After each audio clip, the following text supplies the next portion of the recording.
How's it going, guys? It's Robert from Storage with Issues here, explaining why this video is late. When I was rendering the video, I didn't check at the end if there was audio, so I just kind of went with the assumption, oh look, there's going to be audio because the video, I also trusted the video was going to be good, which it turned out. But the audio, there's no audio, so I had to delay the video for a day because I'm the one recording this stuff, and my internet is not strong enough by a long shot to even do something like this. So when something like this happens, I have to take a day and just redo everything because it takes me a day to upload these videos.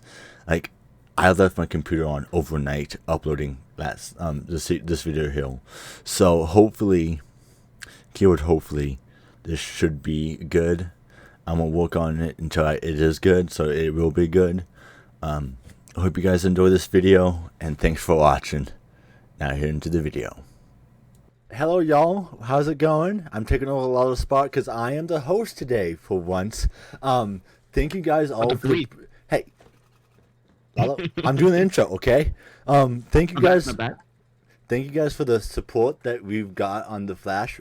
I wasn't expecting that. Lalo wasn't expecting it, but thank you all. I was rattled. We were both rattled, Lalo. But yeah, I just want to say thank you. We're working on, few of the things, but we're working things through.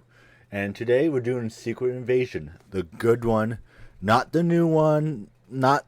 And we're not covering the show either. We're not talking about the show. We'll cover that on the our next series that we have planned, starting Friday. Because it's a fucking mess. I feel like it's gonna be, at least.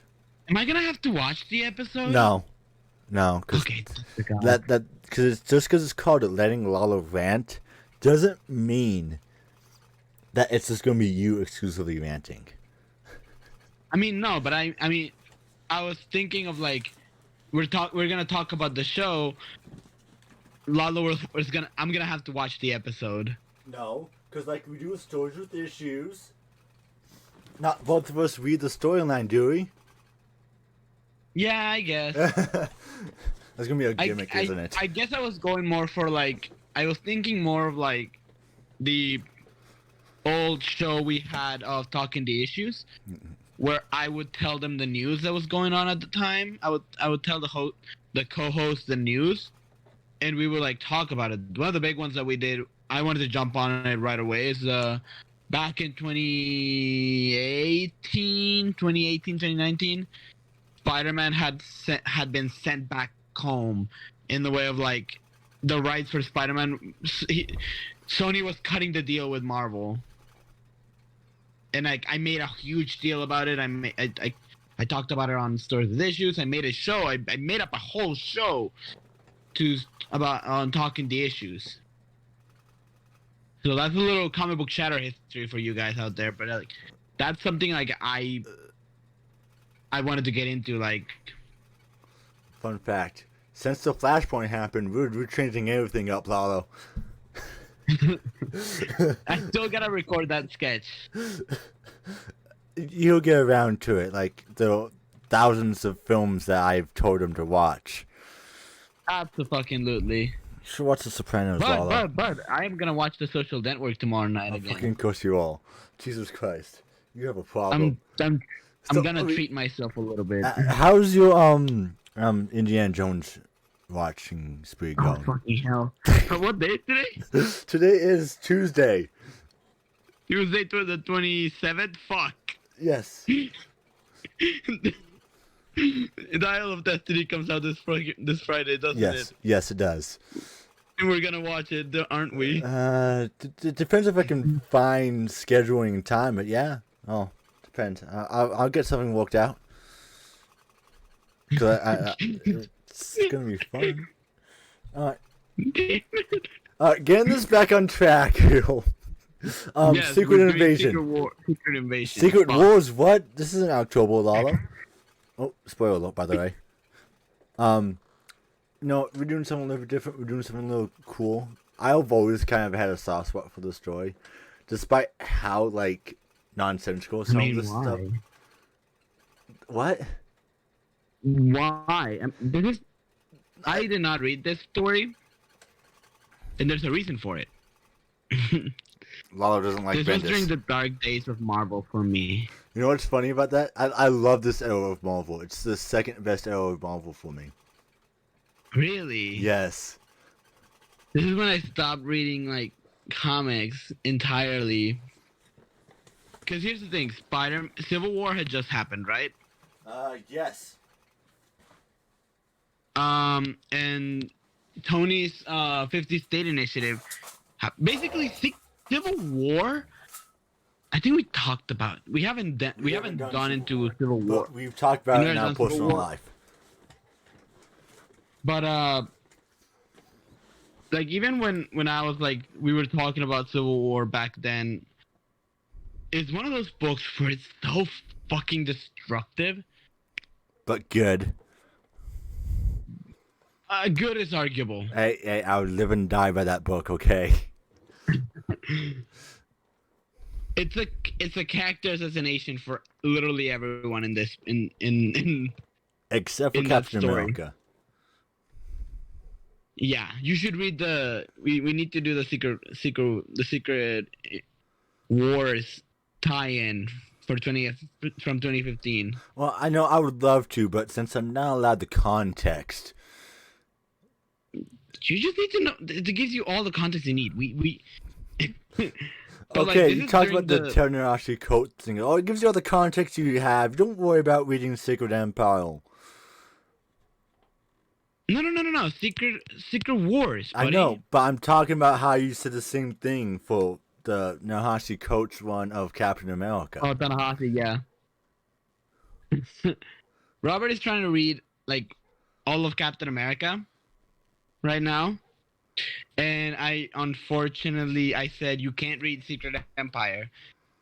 It's a big like no because I am planning an episode of Secret Empire sometime soon. He's been planning this for like 3 years at this point. Yeah, this was planned before this was pre-Flashpoint. Pre-Flashpoint. This is like pre-Death of the Stacys. Death of the Stacys was a good episode. It was. Alright, we're getting off track. Okay, Lalo, talk about the 50 State Initiative and the... So, and yeah, this is the 50 State Initiative, which, for those who don't know, during Civil War, actually after Civil War, it was planned that Tony Stark would have teams in every state of the United States. That was his 50 State Initiative, where he started like making like dumb character teams. Which honestly isn't that bad of an idea if you really think about it. I don't care about what's going on in the Avengers of Arizona. Think about this, like, inward. You have two teams of Avengers. You have the ones on the West Coast, which at some point get disbanded and come together. Exactly. So you got the main group in New York City, right? So say something happens in the Grand Canyon, the Avengers have to fly from the East Coast, from New York City all the way to Arizona. Yes. Yeah, I guess in universe it makes sense. Out of universe, I don't give a shit about what's going on in Idaho. And actually, kind of interesting. Idaho. This story is kind of like the fall of Tony Stark. Okay, wasn't that the Avengers Disassembled? No. Because this is we'll get into like why I consider this like the fall of Tony Stark and like the whole entire now in Civil War he was high off his rocks because he got promoted and he came up. He's the head of S.H.I.E.L.D. now. Well, in this one, he's actually stripped of his title as director of S.H.I.E.L.D. at the end and starts the Dark Reign era. Well, Norman Osborn takes control of S.H.I.E.L.D. or the new Thunderbolts. Actually, it's a Thunderbolts team. And who's the writer for this, Robert? Bendis. Yeah. I hate Bendis. I don't mind Bendis. I don't hate him. I don't mind him. He's not the greatest, you know my I have a why. love-hate relationship with Brian Michael Bendis. I know you fucking love Ultimate Spider-Man. Yeah, considering he's the one who wrote like 162 issues of Ultimate Spider-Man Yeah, for Peter Parker, that's why I said that, Lalo. 160 issues for Peter Parker, and then he wrote like 80,000 issues for Miles Morales. But yeah, this is not one of his strongest stories. There's a bunch of odd things that I didn't read the full lead up to it because why would I? I um I'm also occasionally read Fantastic Four, not too often, and when I do, it's not usually a school story. So I'm kind of out of some of the school mythology and lore. So Well, if we get some things wrong, it's all Lalo's fault. no, I can correct you if you want. Okay, so you actually have knowledge and then not just going I in do have blind. knowledge on the Skrulls Okay, and the so Shi'ar Empire. we're going into this first page here. Yeah. Oh, we're not the obviously not just the wave of destruction thing. That's just for the devil. Oh crap. So explain what is going on here because I have no clue. I got confused when I first read it. With the universe, they're talking about how the Throne World's been destroyed, and it's prophecy time. What does that mean? Okay, so the Skrulls were originally they were a planet that was in war with the Krees, right? Yes, I'm that aware of that part. Also, can I The tell Kree what? Skrull War, which has been going on for millennia, and because of the Okay, Kokari so and shit like that. this is kind of like the aftermath of the Kree School Rule. That is a Well, fucking mouthful. Holy shit. the reason why some it's been a little throughout the years has been more adamant is because a little while ago, fucking Galactus ate the Skrull homeworld, Jesus fucking Christ. It's always Galactus. and they Always. have no fucking place to go. Oh, so this is them pretty much just after that? Yeah. Okay. I was kind of confused. Moving on to here, Tony Stark's giving this opening panel, kind of him talking to someone. We don't know just quite yet, but he's talking to someone saying, there's something going on with these new schools. They are undetectable by all real means and powers. And so he's talking to the two greatest minds he knows, Hank Pym and Mr. Fantastic Reed Richards. He's just like, here's the facts. We killed her in what was it? Fuck, this is the previous page here. It was in Japan when this is the new Avengers. It's what the Mighty Avengers at this time. Mhm. Okay, so this is when the Mighty Avengers were in Japan, I guess, and they accidentally killed Elektra. And Elektra got killed, like she always does, honestly. This is I think this is the first time she was brought back to life. If I remember She got correctly. brought back to life 5 issues after her first death. Remember we Yeah, looked and I'm this up. pretty sure ever since then she's been a Skrull in continuity. Mm-hmm. I don't remember when she was. I don't remember when she was turned back in. When it was revealed that she's been a Skrull all along, or since when she's been a Skrull. So in other words, we're just trusting Lalo, and all the angry keyboard warriors are just going to go towards him. Got it. Absolutely, please come for me. I don't give a damn. But yeah, so he's just talking about how, he suspects that we have more amongst us, not just one, because if there's trouble, there's always going to be a pack. So it's like, hey, you guys need to figure out what's going on. And then we go to the sword base with a Dum Dum Dog, and I love that character. And I wish they kept him in the MCU. Well, he's okay. Well, they're facing down, I think, a school model after this. Yeah, no, there's one school ship that crash lands into the Savage Land, and then they cut back. Well, they're asking Rel and what's going ahead. They then sent the Avengers to check out. Then it cuts back to the autopsy room. They're just doing the basic things of body is key. Tony Stark gets that con report from Sword about how they're going to the Savage Land because there's a Kree Skrull ship. I keep on trying to say Kree.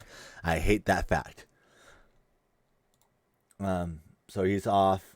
Spider-Woman calls in someone who happens to be Luke Cage and the Secret Avengers with Spidey in tow. How do you feel about that? Spidey was actually Bendis did a cool thing where he wanted Spider-Man in the Avengers, no matter what. And I was always like, and no one took advantage of it more than Dan Slott. Of course he did. There's an issue of Amazing Spider-Man where Spider-Man is straight up leading the Avengers into battle against like a Dr. Octopus army. It is fucking brilliant. Also, if anyone's to know, it would be you. What was Spidey's life going on during this time? Like just before this and during this? This is. I'm guessing this is post Civil War. Yes. A little bit. How much after? This came out in 2008, 2009. The genie's already back in the bottle with Spider-Man, so his secret identity is already hidden again. This is he is still working on. He's about to enter Horizon Labs. Okay. But I'm pretty sure his secret identity is back in the bottle. Okay, so it's just kind of this basic Spider-Man work. No, Mary Jane being his wife. Yeah.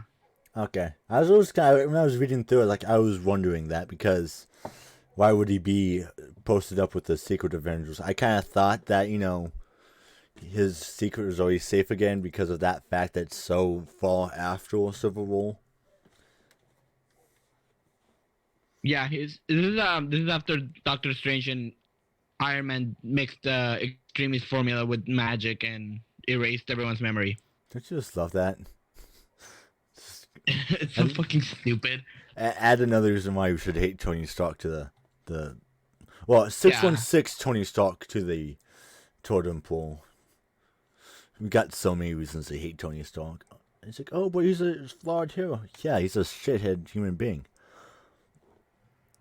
And this is just in this era. Never mind, the era, like the Marvel Now era. Oh, God. He's a dickhead in the Marvel Now era as well. So... Well, he had his reasons.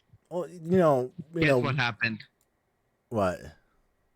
The Flash fell. Also is because the whole entire Axis storyline happened. We need to cover that one day. Axis? Axis. That did not sound like a very convincing happy Lalo from that one. There are eras of Marvel that I do not appreciate. Axis is definitely one of them. No one appreciated Marvel Now. That's why it lasted like 3 years at most.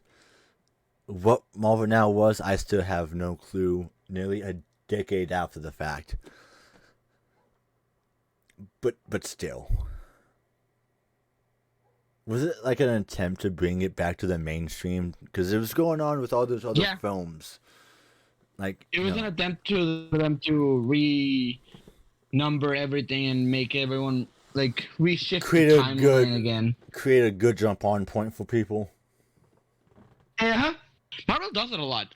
You'd be surprised. I know. Now they just kind of given up, so they just kind of slapped both. Whenever they get a new rider, they slap a new number on it, and they also slap the legacy number on it. Because at this point, they're not going to please anyone. Well, you would please more people if you if you allowed Peter Parker to be happy. Not allowed. Along with no happy Superman in media. Fuck you.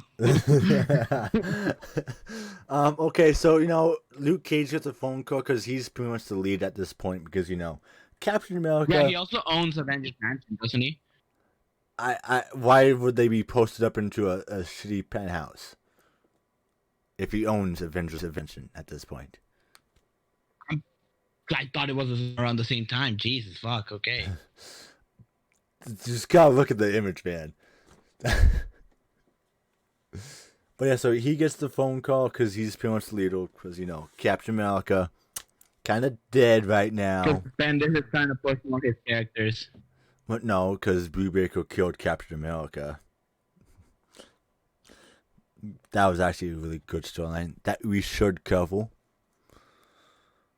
After we cover Civil War because it kind of ties into each other. But yeah, so he's like, okay, you ready to drop some bitches and get some ruffle some feathers? Yeah, he goes and steals a Queen jet from a towel to go to the Savage Land. As you should. Because fuck Tony Stark. Oh yeah, also this is when Hawkeye's in his Ronin era.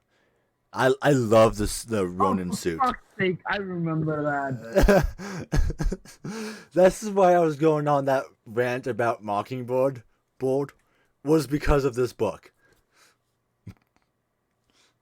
And the reason we're getting on eventually, but yeah, the Hawkeye's in his Ronin era. I love that suit so much. And when I saw that trailer for Endgame, and I saw Jeremy Renner in that suit, it was awesome. Now, Lalo, he probably wasn't so happy. I would argue. I think Hawkeye being Ronin is a stupid idea by Bendis because he was only trying to connect stuff. Because here's the thing, Hawkeye, he killed Hawkeye. It's not a phase bomb. During Avengers Assemble, in the lamest of ways, only for him to bring him back as Ronin because he had no fucking clue what to do with him. Don't you just love when writers do that? This is why I have a love-hate relationship with Bendis, and so does Lalo. His is a little more love than hate, mine's a little more hate than love. He can be a hack sometimes. Sometimes. Shut the fuck up. Okay, but yeah, so I still lost the lightning. Oh, fucking course you lost the lightning. He's still playing with the damn Flash Wiggle. It's been a week. It has. Why? You're a damn child. Not it. Oh, he found the lightning piece. Glad he can play with the toys during the bit of this recording. I'm not playing with him. Then how the fuck did you lose the lightning piece? How did you realize you lost the lightning piece? Because I was moving my hand, and then I knocked him over my shelf. Okay. Totally. He just kind of fell into the knife off, so I didn't stab him. He tripped and fell. Well, I didn't crash. Okay, but yeah, so they still a Quinjet. Oh, also Black Widow's mad at them for stealing the Quinjet. Peter revs her up. Ronan knocks her out, which is funny because they have chemistry together. They have a long ass history, considering they're both the only powered individuals in the Avengers at one point. The only no powered individuals. Yes. Also, I find it kind of interesting that she has that 90s jumpsuit in this book. I just didn't realize that. Interesting. But yeah, so they steal a Quinjet to go down to Savage Land. And then it's like, Tony Stark pulls up. It was a Quinjet that I prepped for this. Yeah, some jackwagons took it. Um, Logan, Logan and Luke Cage are flying the thing. They rerouted the gut of the motherboard so they can't get tracked for the most part because shield and all that bullshit. Can still track him because he's the most powerful man alive. So time goes on. They're just talking. Oh, why can't this be back to the old days where everything's normal? Not too bad. They're talking about the fact that it could be a trap by the schools, but who knows, right? It's a trap. It's not a trap. It's just a discombobulation game. Then they get eaten by a dinosaur. Because it is the dinosaur just chomps them out of the fucking sky. It is the Savage Land, though. Should be expecting that. They should have been expecting that. How they didn't? How did they fly into the Savage Land? Plan for it. Well, they were too focused on the situation at hand. This is also the story that has so many. This story is so how convenient. They also Crashland. Well, not really crash land, but they just crash. Right? Or at least somewhat new. Actually, no, never mind then.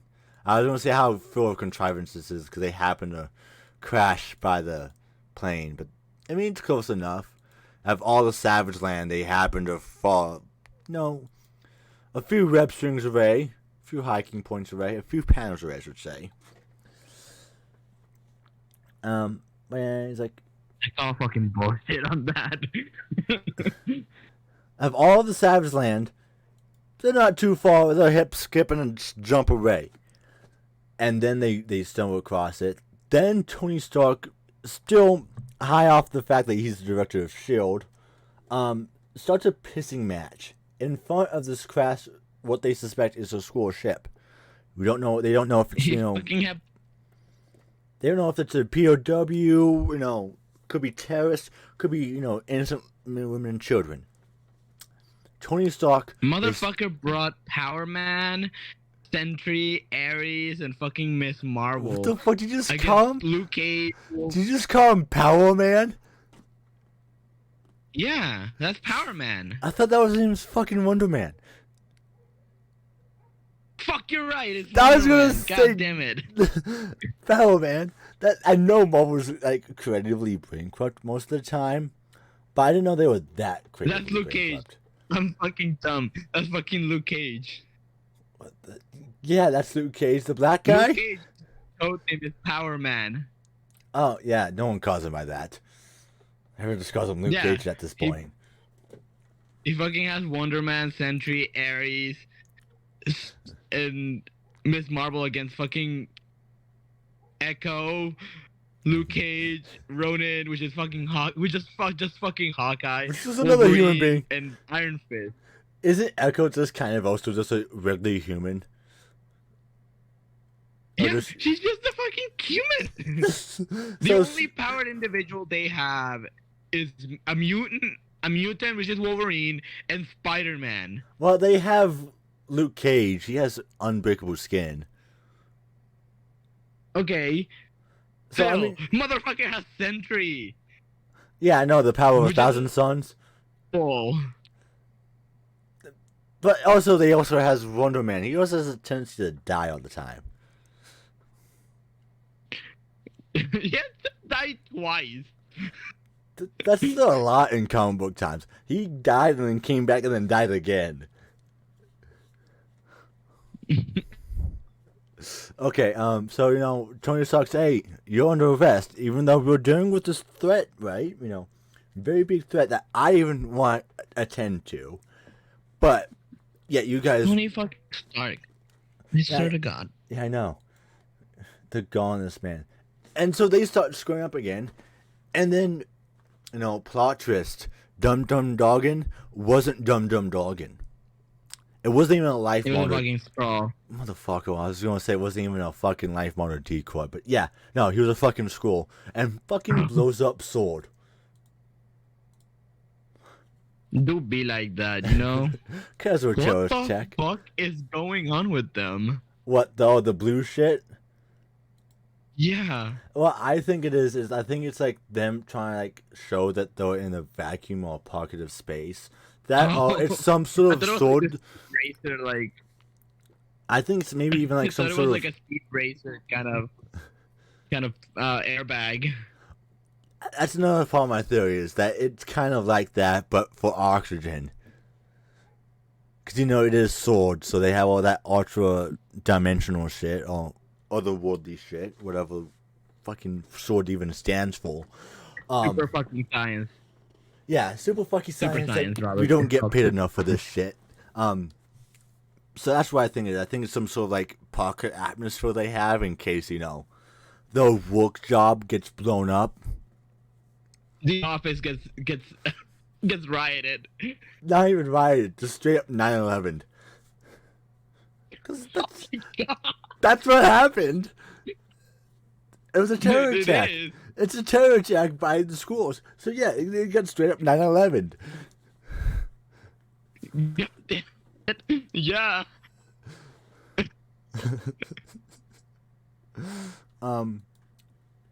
Oh yeah, also fucking plot twist. Jarvis, that old butler man. Yeah, no, fucking school as well. Yeah, I knew that. I remember that. So biggity bam, he uploads a virus into Iron Man. All pretty much not even Iron Man. All of Stark Industries.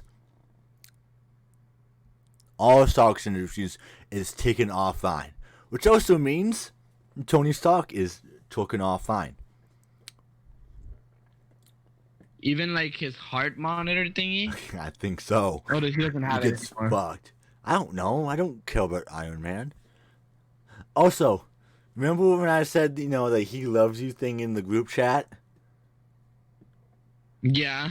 It's something that the Skrulls repeat a lot in the storyline. Oh God. So, like, you hear the whole time, he loves you a lot. Like, why, I have no clue. They do explain it. It's, because of the god. But, you know, in Bendis' cheap writing, he just want to put that a lot because he needs a gimmick for the book. He kinda likes to do that Frank Miller thing of repetition. It gets annoying through the book, though, because after all they start saying it, It's fucking annoying on Batman Spawn. Oh, God. Where Al Simmons just keeps repeating, "We were innocent ones." Okay, but also, are you really expecting, you know, a grade A story coming out of Batman Spawn? Oh, shut the fuck up. That's what I thought. He also does it in everything. Batman Year One, like Frank Miller does it in Batman Year One. He does it in Dark Knight Returns. He does it in fucking everything. He does it over in Daredevil Born Again. Sounds like you were really salty. I have huge problems with Frank Miller's writing. So Tony Stark gets taken to the ground. So does the helicarrier, as a normal Sunday is. As a man who grew up on the Earth Minus Shira show, I still remember watching that pilot, and it's a normal Tuesday when the short helicarrier just goes south. So in my mind, Literally, starts tilting. yeah. So Maria Hill is going. I think this is the only time I actually like Maria Hill. All the other times in comics, I hate Maria Hill. But this storyline, for some reason, makes her almost human. So Interesting, considering. actually, yeah. Bendis is good at stating character. That's the thing. No. Actually, it's actually very funny considering the reveal. Not really reveal, but kind of a, not really a plot twist, but interesting story tote. a notable moment from the book that happens later on when everything starts getting revealed and everything. Don't worry, she's out of school. You know, that's probably what everyone was hoping.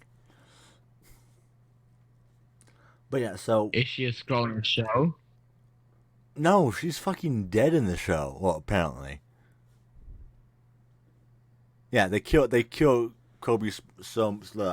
Yeah, they killed Maria Hill at the end of the first episode. Spoiler alert for anyone who hasn't seen Secret Invasion, which apparently not a lot have. So I'm not watching it. I already told you my reasons. yeah, the not Nielsen's, but whatever track streaming numbers had less than 1 million people watch the premiere episode. Damn. That's Yeah. a little satisfying, not gonna lie. It really is, because it's a part of me hates seeing that show fail because I like the spy thriller element of it. I just hate the fact that they don't take anything from the source material. Like, I get it, it's its own unusual. Which has been your complaint. Which has been your constant complaint for a couple weeks now. Yes, because they literally told him not to read the storyline, which we still haven't really covered because we're too busy talking.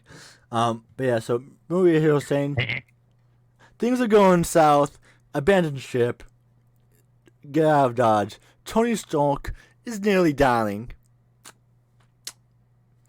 You know, look, there's a helicopter going south.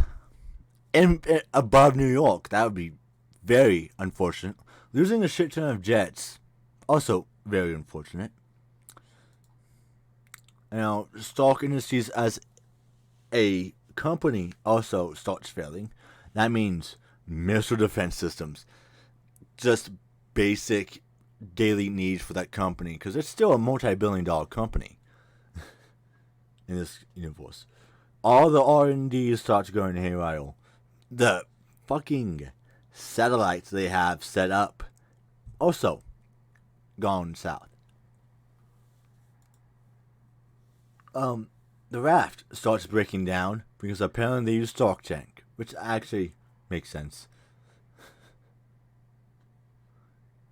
Poor security guards. You would around. I'm not okay. Around this point, you would maybe ask Tony Stark to get away from shit. Okay, you gotta remember, at this time though, he was the face of S.H.I.E.L.D. Yeah. So this is why he was in all of this stuff. Was because he was S.H.I.E.L.D. It makes sense. Like, actually, this is actually ties back into the ending. So, yeah. So, hold your complaints and bitching later for later. Lalo. Understood. So yeah, these pretty much two security guards doing a routine check. Now, this also happened to be in the middle of the whole entire cafeteria or atrium when this thing goes down and they get swamped by prisoners, and there's no Spider-Man to help them, like the PS4 game. And the cube with the That scene is amazing. Oh, you're cutting in and out. That scene was fucking amazing. I was saying.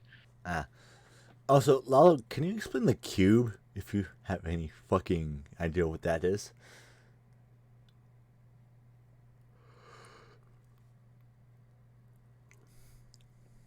What's that? The cube, one of the prison systems featured in the story. Yeah, I don't know. Some of these I don't know many prisons in the Marvel universe. The one I always remember is the Raft And the Negative Zone. Riker's Island. In the Negative Zone. Well, fucking Rikers is a real place, yeah, ain't the it? cube, I don't know this one. Is it is? I think it fucking is. Rip. Wild. Crazy. Who would have guessed? New York City.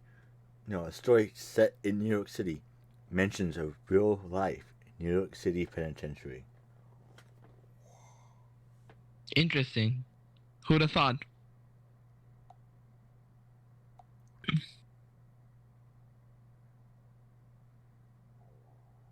Yeah, it's a real place. Who are these motherfuckers with Norman Osborn? Oh, you're fucking forehead, man. Oh, I don't know. They're part of the Thunderbolts team at the time. probably. Yeah. So Norman Osborn is president, right? At this point. no, he's just still running. No? He's literally going. He's just been underground, straight up. That's all he's done. This is all he does for the story for the most part. Well, see again, Just blow the fuck up. tying into the ending, Lalo. It's almost like these things have a beginning, middle, and end.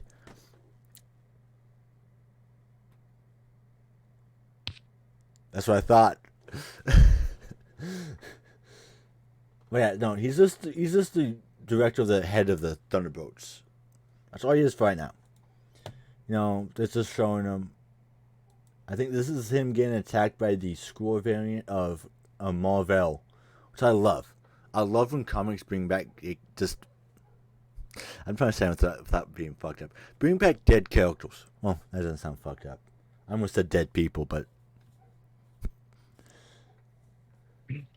Hey, kid from The Sixth Sense. But yeah, so yeah, Norman Osborn got absolutely mollywopped by the unknown. Well, honestly, I think it's safe to say it's a Skrull variant because at this time he still was confirmed dead, right? As he should, yeah. As he should. Fuck Norman Osborn. It's one of the only comic deaths that's actually stayed dead. Isn't it? Which is really unfortunate. Well, you know, because you have another blonde running around as Captain Marvel, so it doesn't really matter. Mm-hmm. So here's just them touring the Baxter Building with a Skrull in the crowd, and since you know, at this point it's a full-on destruction across the globe. All the important facilities hit like crazy. And this does also include the Fantastic Four's home, the Baxter Building. So, you know, they're giving the troll, oh, this is, you know, a prison known as a negative zone. One person managed to sneak off and transform into Sue Storm. She walks right past Johnny and the kids, breaks into the zone because you know everything's still correct technically. It's just a cool concept for like the Skrulls themselves. Like everything is the person who they copy. Yeah. Which also makes some like this girl the hottest woman on the Marvel universe. Jesus fucking Christ. Continuing the story, we see her mess with some curtains for the negative zone, and opens the portal right onto the Baxter Building. Who we feel that also sucked up. Well, they did suck up Johnny and all the rest of the crew. But they were fortunately able to get out through some tie-in comics, and then at the end is revealed everything's fine. Fucking like swallowed the entire Baxter Building. Well, you know that's what a black hole does, Lalo. Oh, That's what Black Hole does. Don't me, you. Tony's still having the time of his life, and then, boom, the ship opens up, and it's the 70s era designs for all these heroes, which I love. I love these. That. What the fuck? Don't shut up. No one likes you. Some designs weren't the greatest, you know, like Wolverine. They could have used thicker eyes. I like the more modern Logan looks. But I like the whole entire callback to the 70s designs that they have. Also, I hate whoever's drawing Spider-Man here, it fucking sucks. I think it's it's you. Yeah, no, it fucking sucks. I hate your Spider-Man, buddy. I'm actually not too. I kind of like it. It's not the greatest, but I kind of like it. It's definitely better than more recent John Romita Jr. work. Get Humberto Ramos to draw this shit, man. Come on. Was he even in comics in 2009? Yes, he was. Ah, fuck. He's been around comics since 1994. And then the schools take this opportunity as the war's defenses are fucking down to send in the Armada. And Abigail, what was I know her first name's Abigail. What's her second name? Brand? Dude, I don't fucking know. Oh yeah, it's Brand. Abigail Brand. How did I fucking remember that? I remember that from like a decade ago. Why do I have to, whatever? Yeah, Abigail Brand calls in the hey, there's something on. Oh yeah, so yeah, it's some sort of pocket atmosphere. She realizes that the Armada shows up, and no one's coming to save her. Reed Richards finally figures out what's making them undetectable to the human or to whatever senses they have. And then, fucking plot twist, of all people who is a school, Yellow Jacket is. The wife beater. Fuck yeah. Oh, but when I make the joke, I get the, actually, that was, his split personality. Yeah, he's currently Yellow Jacket, so fuck you. But doesn't he beat his wife in the 70s? Or 80s? Yeah, but while he was Yellow Jacket, fuck you. No, this is 2009, so this is a completely different continuity.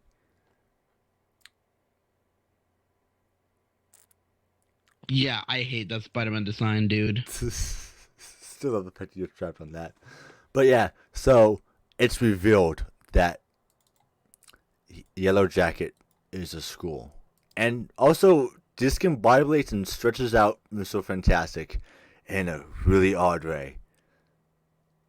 Yeah, that looks weird. I mean, it's kind of supposed to, Like he just made him a shake and splattered him all over the kitchen. Hey, Lalo, I can show you the ruins picture again. You want that one?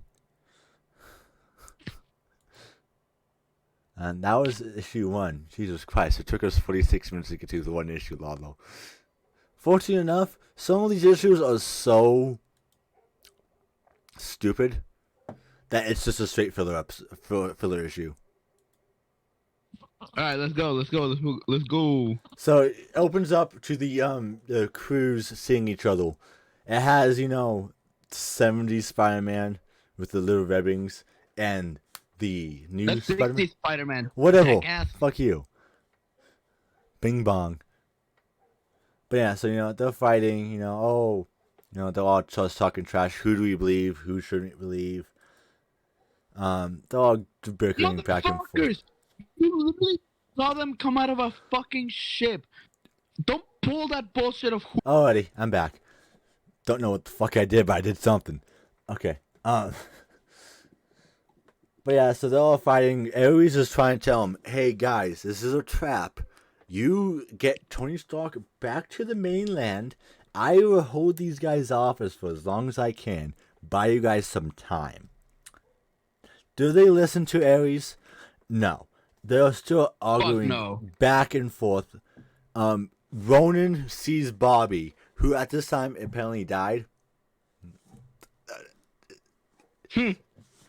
Yeah. bitch. No, this is why he's in a Ronan arc. This is why I was so pissed about how they had Hawkeye going through a Ronan arc in the MCU, but didn't bother just naming fucking the wife in Age of Ultron, Bobby. Again, she was already a character in Agents of S.H.I.E.L.D. You know who also was in charge of writing Agents of S.H.I.E.L.D.? Well, setting it up? Josh Whedon. So he could have held back a little bit longer. But yeah, so in this one, it's in this little ship. We know obviously that Hawkeye is the school because Ronan. Well, at least we think because who do you trust? Embrace change. Do they know that Hawkeye is Ronin at this time? Motherfucker, he doesn't have his hood on ever. Fuck. Oh, sometimes he does, sometimes he doesn't. Shit. In the previous issue, he did. He had his hood off. So. No, because I mean, like, I remember it being a big mystery of like, who is Ronin? I don't know, but also I love the Luke Cage. The 70s Luke Cage. Just straight up punching himself. Oh, no, I haven't gone that far yet, you hole. But yeah, so then they start getting into this giant fight. Ares is like, get out of here. I want you guys go and save yourselves. Let me fight these guys for you. But for some reason, they don't listen to him. They're just too in their emotions to listen to the man who is literally a god of war. Yeah, but they have the God of Thunder right there. No, they don't. They know the real Thor is off-world. Because, Tony Stark decided... Well, no, because Tony Stark decided to clone him. So, fucking... Right, yeah, no. After robot, Robert. After Thor, after Tony Stark kills Goliath, Thor comes down to Earth saying, fuck you, fuck what you did. I ain't saving your asses again. And your mom. Yeah, this is a stupid idea. How dare you? And then Yeats goes back to space. So at this point in time, they do know he's still alive. But, but things go south. They start fighting. Wonder Man, all the people who have a clone attack the clone. Except for Wolverine. It's like he's lunging at Captain America. Odd. He just goes for Captain America. But yeah, so the fight continues. Carol Danvers gets Tony Stark away from the fight because, man's a cripple at this point. He's not going to do anything to help. Do be like that. The fight continues. Ares fighting Captain America, which is a lot more fitting because they both at least have shields. Black Widow versus Beast, which is interesting because I don't know what status Beast is at this point in time.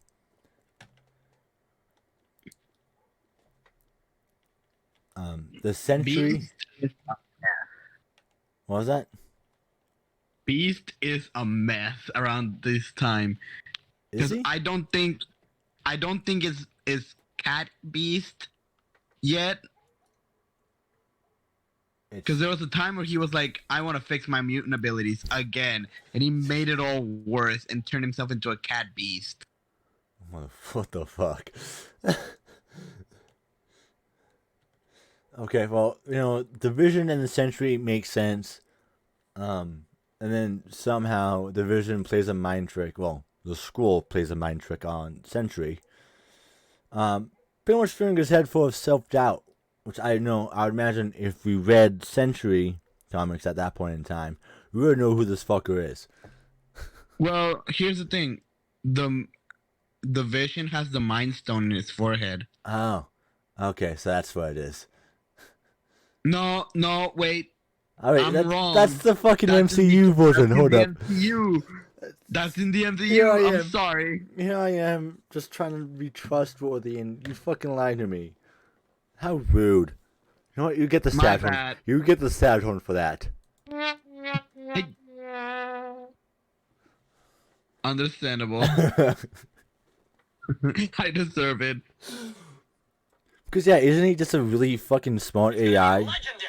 On level of... Yeah, he also has like it's a power stone, like an energy stone, not an infinity gem. He has a power cell on his head. He's a Duracell bunny. Keeps going and going and going. He runs by AA batteries.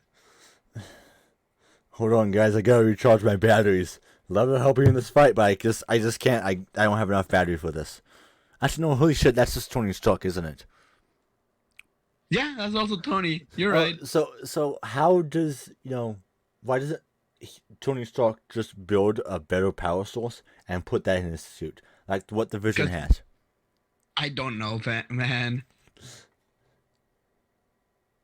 But yeah, so essentially, pretty much nopes out of the race because self doubt ain't that about, bitch. I've been there, buddy. I've been there. We're both still there, Lalo. We haven't been anywhere. We're still visiting it. Oh, hey. All right, move on. But yeah, so the fight continues. Hawkeye grabs Hawkeye's bow. Well, I should say Ronan grabs Hawkeye's bow and arrow, and shoots at Captain America. Well, shoots at a few other people. Shoots Emma Frost. Well, what's supposed to be Emma Frost in the hamstring, or as you like to call them, hamstrings. And Yes. takes another shot at Captain America. Takes a shot at Captain America, but plot twist. It doesn't hit. Wait a minute. That's a big fucking. Wait a minute. No.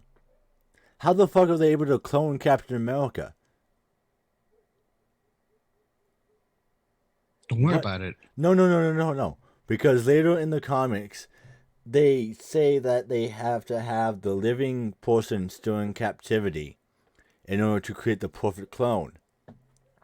Captain America's dead at this point in time. Maybe they get the DNA from. Maybe they already had him. No. Captain America is. It's been a while since I've read that storyline for Captain America Reborn, but he's not on the planet. Type of he's in some sort of weird ass dimension, pocket dimension or something. No, it was a time bullet. Remember? Yeah. So how the fuck did they get him? Oh. Look at the dinosaur! Jesus.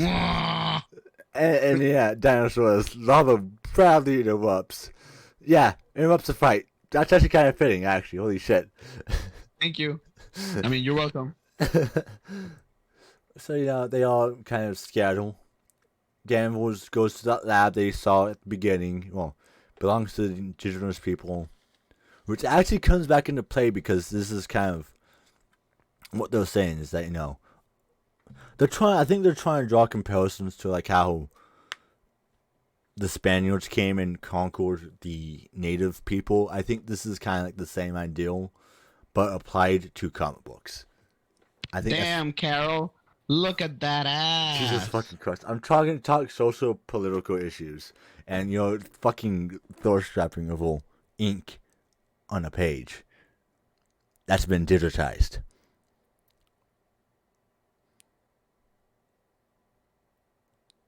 Proceed. So yeah, that's why I kind of think because they tie back to Hill. It belongs to the indigenous people of the Savage Land. There was a laboratory in the once upon a time. Yeah, so that's why I kind of think it's kind of like Bendis trying to explain, well, not explain, but draw comparisons to the Spaniards and their conquering of the Americas to comic book worlds in a way, because later in the issues they complain about, they say, oh, you did this to them, so we're doing this to you, kind of arguing the two wrongs theory, but it doesn't make it right, but it's kind of an interesting takeaway, I just now realized. So Tony Stark is trying to build, something to get him back on the fight. I don't, at this time he's mentally drained. He just wants to get something out there to help. Danville goes, the battlefield that recently rummaged through by dinosaurs is desolate. Got Ronin, they're all scattered. They're all trying to find each other. Ronin is hunting, tracking people. Wolverine is doing the same. Wolverine finds Luke Cage. They're kind of talking about how we were to fight, unbreakable claws, unbreakable skin, unstoppable object, unmovable force type of beat. And look at that. Who would have guessed the Spider-Man from They the found fucking 60s. spider. The They found the Spider-Man, fucking Spider-Man flat like a fucking bug on a windshield. yeah, which is kind of funny. And then they find Bobby next to the Hawkeye school, which we all know was a school because why wouldn't it? So they think that Wolverine's trying to kill it because he knows it's a school because why wouldn't it? But Ronan's And you can emotions. smell him out, right? Actually, I'm not sure about that because again, Tony Stark when he was doing that briefing said they were undetectable to all like mutant abilities and everything. Oh, okay.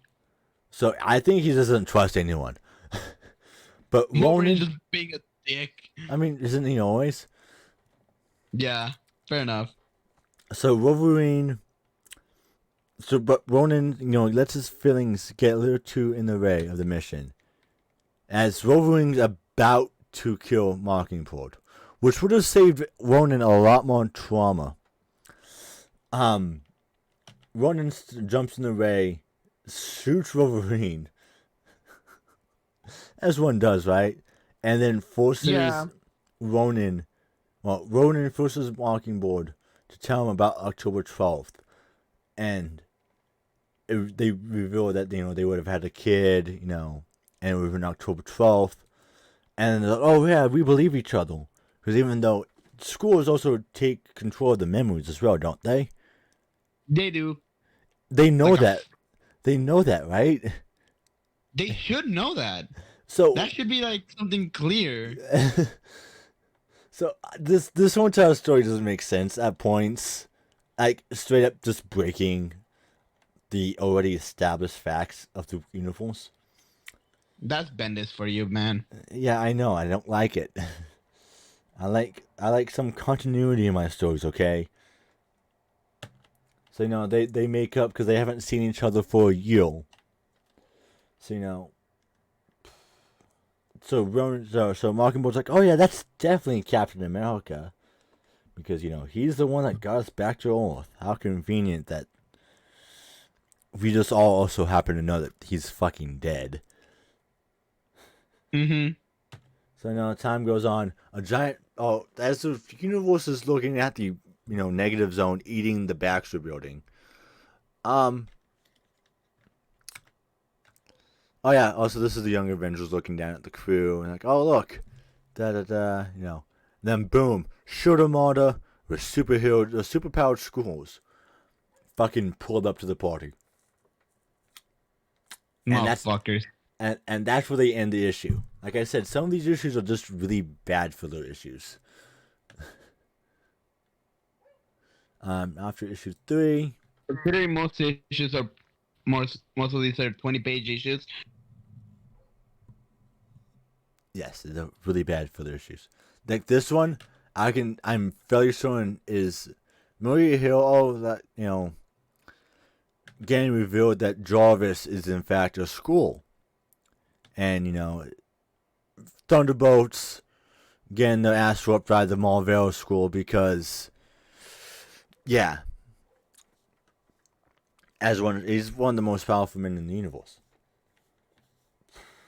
Motherfuckers. Norman Osborn does a very Chad move. He gets into the school's mind.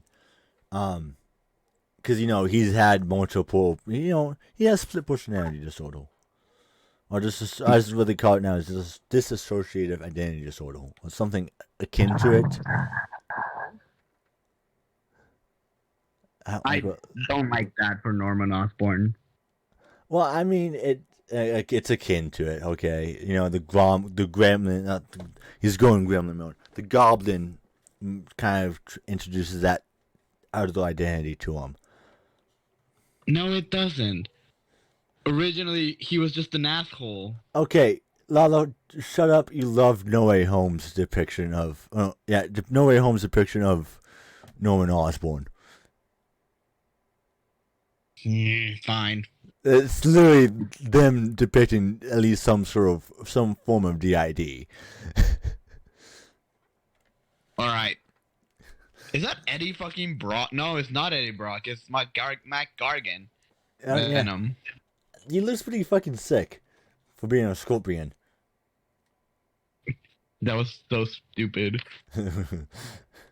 The actions of your contact pressures. But yeah, so gets in his head. Goblin's like, okay, yeah, yo, G, I get how you feel, because I feel the same, man. And then Yo, Marvel Marvel kind of looks up at the panel, and I assume just dips. They don't really show him dipping, but he dips, I do believe. Here's bunch of initiative members moving out. We got Cassie Lang, and then it's joined by Yellow Jacket because no one else knows that he's fucking turncoat. So no, and like, he turned Mr. Fantastic into a Mr. Fantastic smoothie. Yeah, only temporary. Also, why the fuck is the Taskmaster Pastor Hill? Or is that just someone who happens to look like Taskmaster? No, it is Taskmaster. Okay, why the fuck do they keep on bringing him back? I don't know, man. But yeah, so... Oh, she's Stature. I forgot about that. That fucking man bat on the back? What? That brown dude with a wife and on a wife beater and bat wings. I have no clue what you're fucking looking at, man. Second to last panel. Second to last panel. Yeah, I guess it is, man, but I don't know. I haven't read the initiative books, okay? I don't care about the initiative. I'm much more of a Team Cap guy myself. But yeah, Yellow Jacket's saying, "Yay, guys, this is what you trained for. Go kick some ass." And they have to kick his fucking... Got fucking mutated fucking... All the X-Men into one guy. Got a Giant Man's clone. Got the, Fuck, I used to remember his name. Goliath? No. Cyclops? No. The fucking school that had all four of the Fantastic Four's abilities. Super School, yeah. Yeah, there's a Super School there. Has the Hulk School, which makes no sense considering the fact it's just Hulk, but whatever. I mean, I think you're being racist towards Skrulls because they're just green. Yeah, fuck the schools. I hate the fact that MCU always tries to humanize them. Fuck, they don't need to be humanized. Because of storylines like this is why I think they should never be humanized. They look a lot better as a dehumanized villain. Grunson and Battlefield. I don't care about the I don't care. There's no Spider-Man story where Venom eats Skrulls. Fucking excuse me? I don't... The biggest problem with the Secret Invasion I have, and it also goes for Captain Marvel. I hated this whole entire side storyline with Captain Marvel. Oh, we're supposed to feel bad for the schools. Well, when the known, there's not just a subsection of schools in the comics on known to do stuff like this. It's the whole entire damn school race does shit like this across the universe. That's why the Kree... Well, so are the Kree though. They're both assholes. Yeah, but the Kree doesn't fucking shapeshift and try to take over planets. But they're also assholes. They're assholes, but they're not level of this assholes, right? Okay, they're bad. Okay, don't get me wrong, they're bad. Alright, moving on. Well, fuck no. This is what pisses me off about the MCU. The MCU makes it feel like, oh, it's only a certain group, a certain offset of these schools are like that. The rest of them are the good guys. The metaphor for racism, Robert. The fucking comic equivalent isn't that's what the X-Men are for. We don't have the X-Men yet. This sounds like a piss poor excuse. Why do they introduce... I don't care about the politics of the school universe. Why am I subjected to all this fucking boring exposition about it? What is Vision thinking about? You can't talk to anyone because the whole entire network's down. Yeah, Times Square gets destroyed 12 times a week in comic books. Nothing really big or important really happens. Yo, Wiccan and Speed. I kind of do have a soft spot for the beginning of Young Avengers books.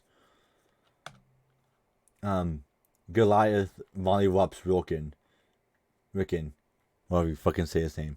Also, what even Wiccan. happened? What happened to this Captain America guy? No. He just kind of like dipped from all the comics.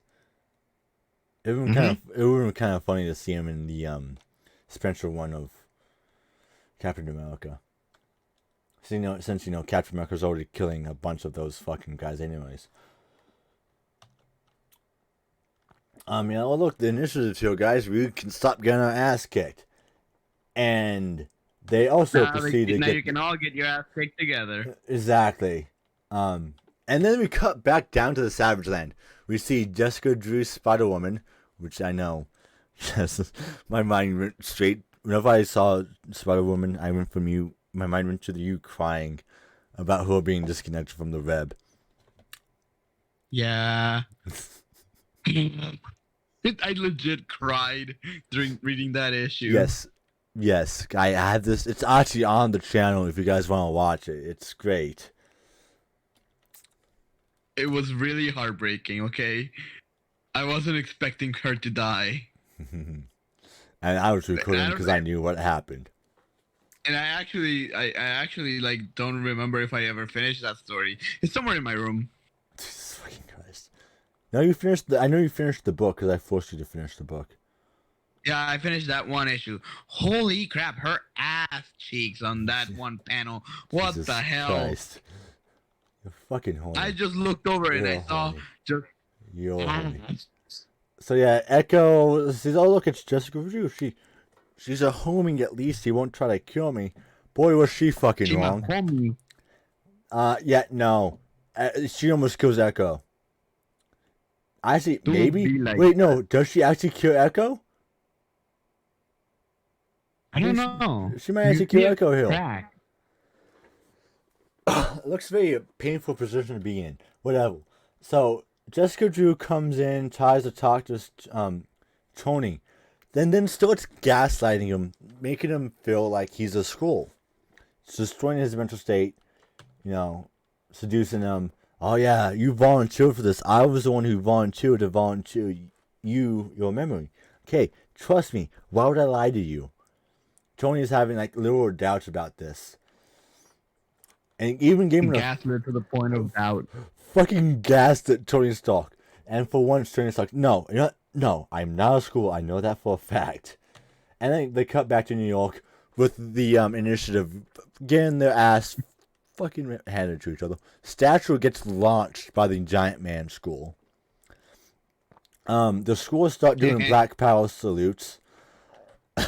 And then, Vision... Oh, shit. Vision gets, stopped and everything. Well, Vision 2 gets destroyed, but because, that doesn't really matter. He comes back later. Fucking earthquakes start happening. And look, it's they're amazing. Oh, fuck off. And then, Lalo, it's your favorite character, Quake. Oh, yeah. And also, Creel. Also, the white Nick Fury and his Secret Warriors, which is awesome. I'm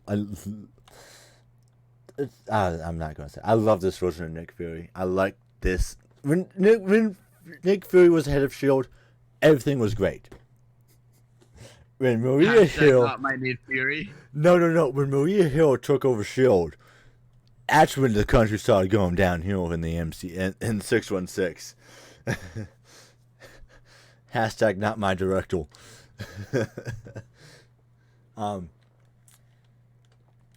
We were seeing with the other guys. I know the Secret Warriors tie-in. Is that Marco Rambeau in the distance? Can't be, can it? I don't know. I went to issue 3. Fucko, really? Yeah. Oh, motherfucker, we are in issue 3.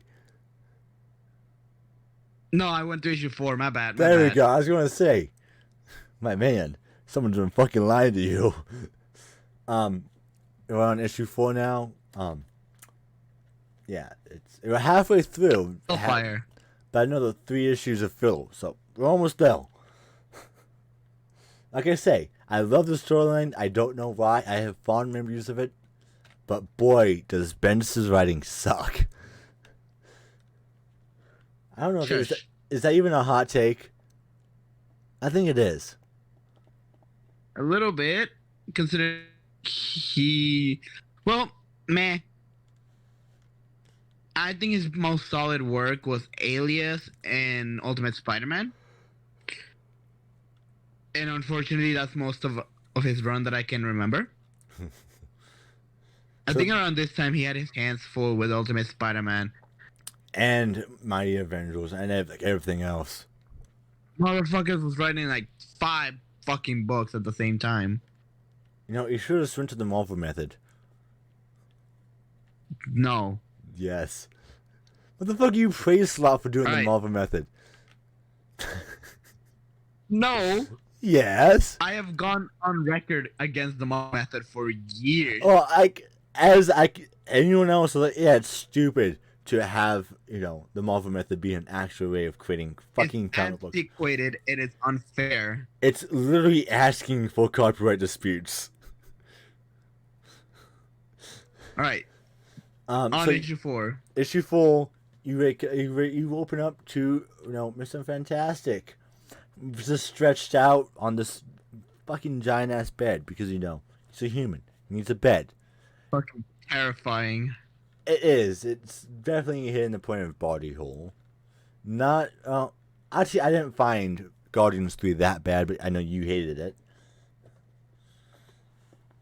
Now, also, making you dizzy for most of that film wasn't the smartest move. My bad, Lalo. Forgot about the 3D thing. It's alright. Also, I liked it. I liked the movie. I had a headache afterwards. Until your friend forced flashbanged you, and then you got fucked. Yeah, that gave me a fucking headache on the way home. That was the purpose of that forced flashbang. You threw away my fucking popcorn. You don't get your eyesight. Okay, continue the story. The immortal ships are all, pulling up to the Earth still. About to knock on its door. And Abigail Brand somehow sees... Wait, what? Anyway, fuck. Alright, so Abigail Brand, is floating in space. Sentry's doing whatever he's gonna do. Pretending he's Superman. Whatever Carol Danvers is doing, she's doing it. What is going on? I get this is some sort of narration of the Skrull Empire, and now it's these are bad people fighting an endless war that they cannot win. What's that? I don't know. Yeah, like I say, this is not a good story, I guess, after looking at it. But they could have taken In hindsight, it's almost like Lalo told you this fuck at you, the beginning Lalo. of the episode. It's a decent story, just written poorly. It has a lot of fluff and fiddle, and a lot of nonsensical points, but the central premise of the story is pretty good. And also has a really dope-ass marketing behind it. So fuck you, Lalo.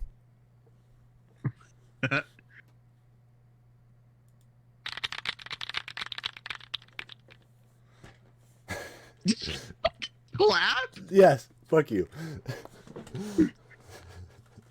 It's all fun and games today. I forgot the soundboard buttons on Discord. So yeah, Carol Danvers fights an all cocky and instantly gets put down. Not because she's a woman, because she's underpowered, and she just got mollywopped by 3 different super schools and sent back into Times Square. She joins the battle in Times Square. It's just the same stuff. Oh, look, this cool spectacle shot. More spectacle shots. Eventually, Nick Fury says, "You know what? Enough is enough. Everyone who we can get in the circle. Carol Danvers isn't part of that squad." And Nick Fury guns her down, shoots her, and then teleports away, leaving Carol Danvers in the middle of pretty much super squadom. That sounded bad. In the middle of the hordes of the super squads. The fucking mess. Is that the fucking hood? The hood? I don't think it is, because the hood actually does show up again later in the storyline. We don't know who the secret warriors are. Yeah, These are fucking weird. This is a real time for Marvel. We had like 1,900 different teams running around. I'm surprised the comic industry didn't collapse here. But it's on the verge of collapsing now.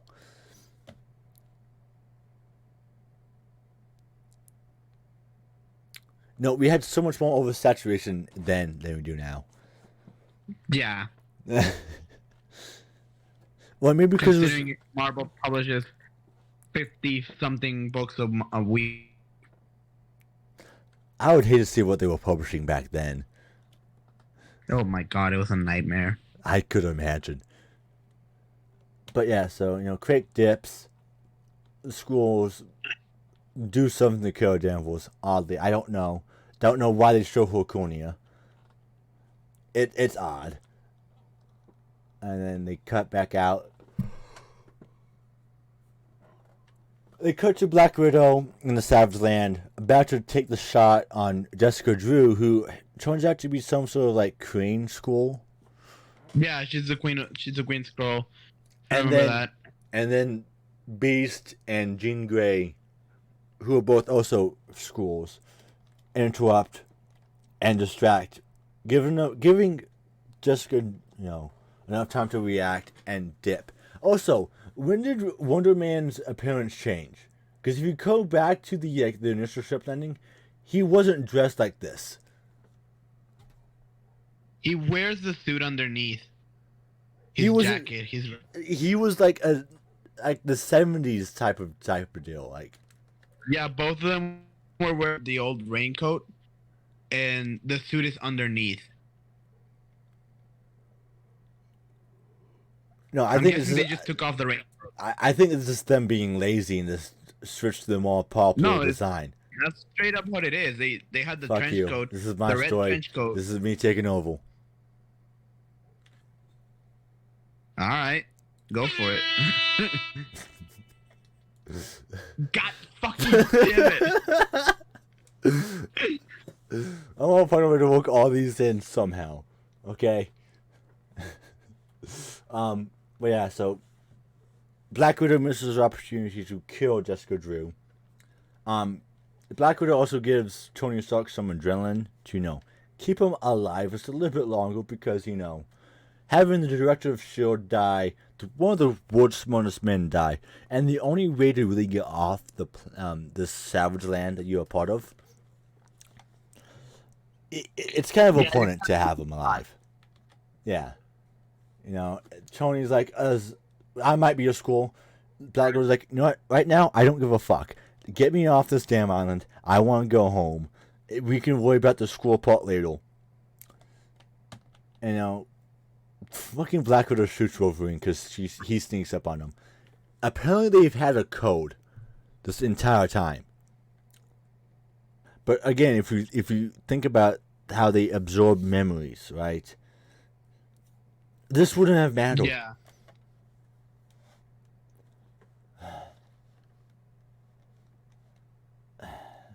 It's just. Well, I think Bendis just forgot that they have that. It's one of the key characteristics of the damn characters. They absorb everything, including the memory. Okay, that's the question. If they can't absorb the memories, right? Then how the fuck did they get Zeus? How did they manage to navigate the Fantastic Four systems? Again, I think it's Bendis just forgot conveniently. Conveniently, you mean on purpose so they can make some of these things make sense? That sounds about right for Bendis. So yeah. You know, and then Tony Stark's, you know what? Everything is going fucking south.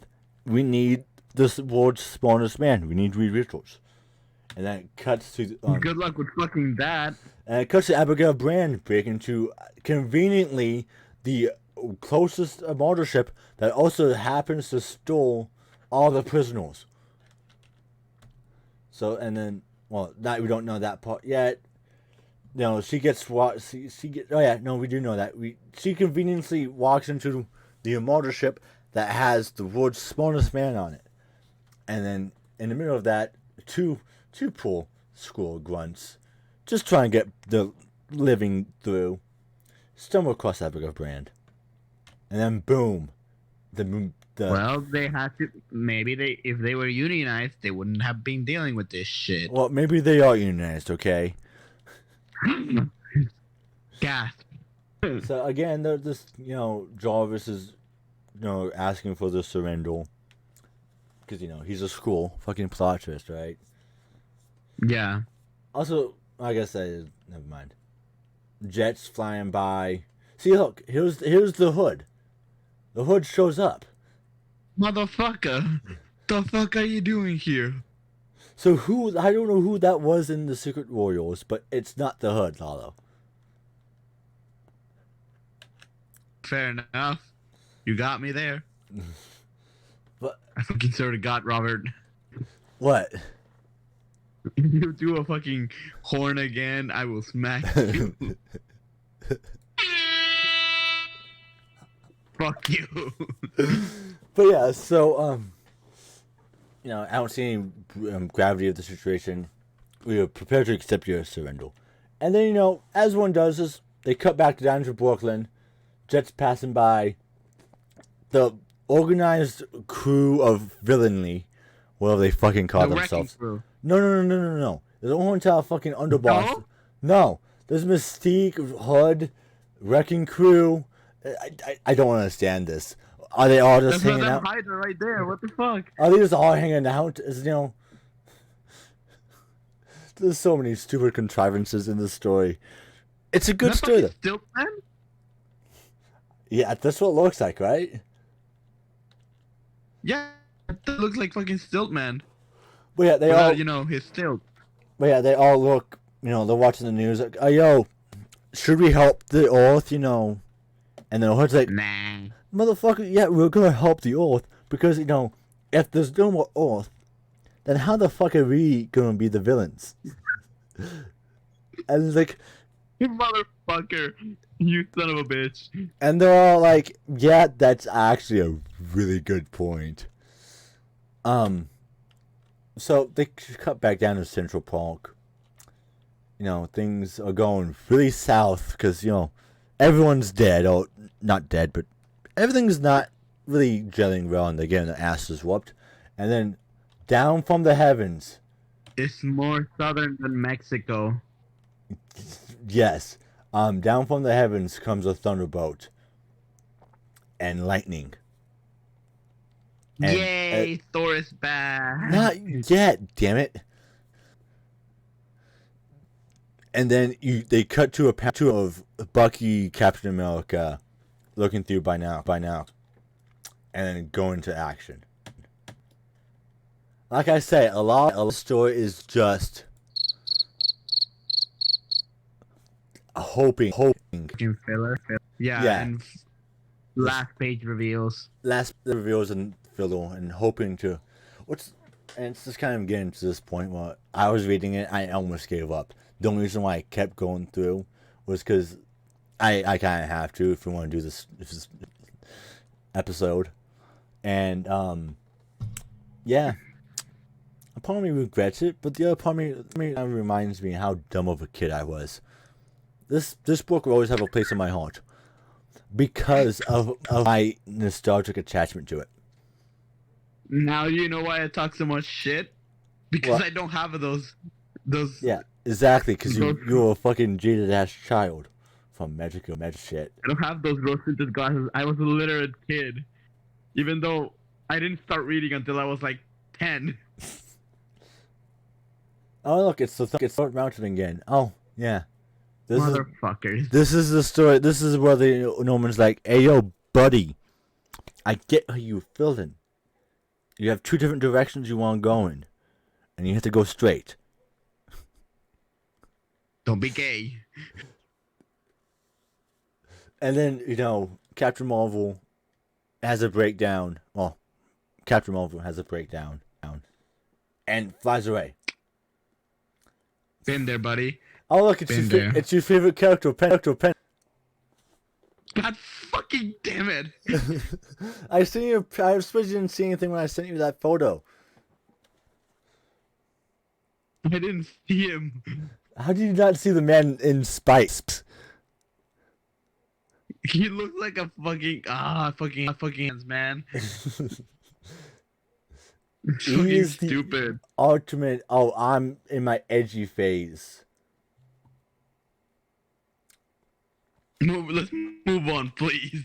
All right, moving on. We'll go to the bunker. I call it Bunker 49 because there's a huge ass 49 on the over there. I get it. On the barcode, yeah. It's just again more for what happened, everything. This is all exposition dump. Then faces are from across the world. I love some of these like Namor, but also you also have Cartman from fucking South Park. I love it when comics do stuff like this. What? He's right there. What the hell? What, Cartman? Yeah. I think the bottom left was Osama bin Laden? Yes, I think it is at least. And Steve Jobs and fucking that's Oprah. That's very bottom left. Very bottom left. Is that fucking Vladimir Putin? Yeah, that's Putin. Got Namor. Who's the blonde chick next to Mr. Fantastic? The one in the headband. The headband? What? The underneath? The pink headband. I don't fucking know. Maybe it's Taylor Swift. That would be fucking hilarious. She was culturally relevant in that 2008, wasn't she? Yeah. Kinda. Not really. Is that no? There's fucking John McCain. 2008 was a weird ass time. Taylor's first album was in 2006. So yeah, it's a possibility. I doubt it. I don't think that's that's Sharpe Evans. It's actually Chisdale. Sharpe Evans. That's fucking amazing. Because she has a chihuahua. Right? Yes, Peter. Fucking Magneto and shit. And it's Fences. Yes. Homer Simpson in the background. Wait, really? Oh yeah, there is. Yeah, I see the Under pay and be whoever the fuck this dude is. Yeah, some sort of. I want to see bad. He's a no. That looks like Al Gore. That's some sort of chairman of the Federal Reserve. That's Stephen Colbert. Yes, Lalo. Have you not seen all those stupid Colbert stupid things throughout the whole entire issues? No. You haven't? That's Simon Cowell. What the fuck? And that's Chris Rock. Also, I love. This is the great snapshot of pop culture in 2008. Jesus fucking Christ. This is so old. Alright, let's move on. Alright, moving on. But yeah, this is them saying, hey, all is fine. Don't worry. Did take over your world. But if you let us, we'll be happy for you. We won't try to kill you. And then so Abigail gaslights the poor schools, just try to make a living, who will probably now get murdered for this. To throw another I told you, if they unionized, they wouldn't have to deal with this shit. I don't think will listen to them. You put the application in, and they're gonna read it saying I'm the shape shifting organism from space. They're going to deny it. Just if they had a union in between in the crawler, I'm telling you, they got to unionize. Jesus Christ. Wait, so Abigail Brand gaslights these guys into surrendering the weapon by convincing them that they were the Queen was like fucking delegation. Like there's which delegation? How dare you question me? How rude. And then fucking shoots a hole through the door. No, it kills him. No, it doesn't. No, I don't think she kills him. Whatever. She shoots a lot of things. Ray happens to know. Well, I guess she does know how to speak it, so she does know how to read it. Happens to stumble across read. So then, she breaks him free, and which again, body horror. Bunch of filler happens. He steals a and starts going back to whatchamacallit, starts going back to Earth. And then it's again the fucking third time in the storyline back to the hair killer that's been destroyed. And at this point, Maria Hill is just run around, and then she talks about how an old man wants to tell a lesson.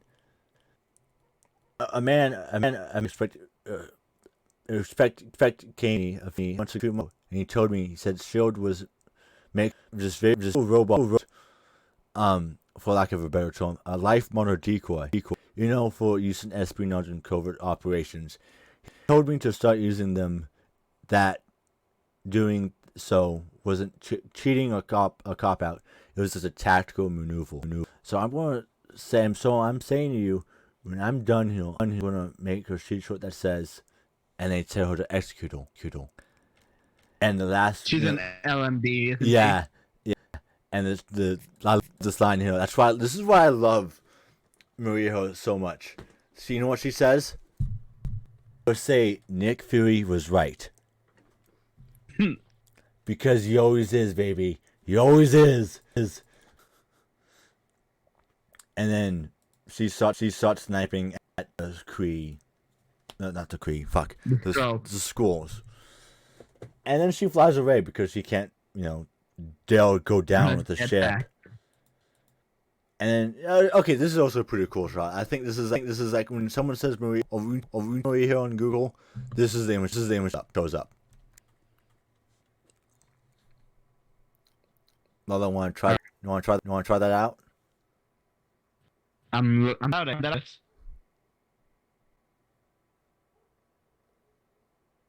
Yep. Fuck you. Shut up. God damn it. That was a fucking lucky guess.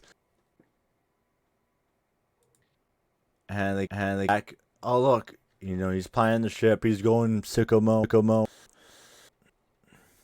Is again destroyed and torn apart by the fucking Captain Marvel, because mine got so fucked that he's turning coat on the torn coats. So does it make it a regular coat? The fuck?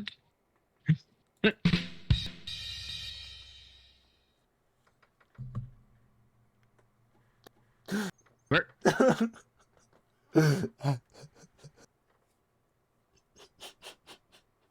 Yes, Lalo? What the fuck happened? You get it because, at the torn coat, torn. Does that make him coat? Yeah. And I added the joke. Yeah. Yeah. Let me have this, Lalo. You can have it. There you go. It's yours. Okay, cool. Thank you. But yeah, so we just want to do one thing: get back to Earth to save his kids. Motherfucker's like, get me out of fucking here. So, things go on. Savage Land. Tony Stark puking. Tony Stark doesn't do much in the story. It's kind of neat cap. And then, they happen to stumble across Kazol and his girlfriend. I can't remember her name. I don't remember her either. No one knows her name. No one even cares about Kazol, so. It's a bunch of bickering. We've always seen all this stuff. It's just good stuff. They needed to fill a quote on the page. Why are we spending page real estate on this? Well, because in the middle of this conversation, there's not even the real Thor. Nah, fair enough. This is all waste of space.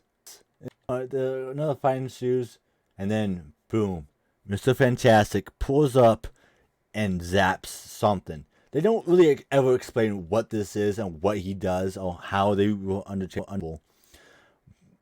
But it's just something that whatever this ray is makes them detectable. Beautiful. Yeah. Gorgeous. They all green. Yep, so they quickly start executing the bad ones. Fucking Ronan goes sicko mode on the Mockingbird school because of that fact that, She lied to him? Yeah, and emotionally manipulated him. Same thing with Luke Cage and Jessica Jones. But I think Luke Cage lets Wolverine... Oh no, that's fucking a Sabretooth tiger if I could take care of it. That is the most badass... That's a badass comic book panel right there. I fucking forgot that Jewel was Jessica Jones. Holy shit, that pisses me off so much. Holy shit, that was just by fucking luck. No, that is Jessica Jones. Okay, I could imagine by Luke Cage's reaction as well, but...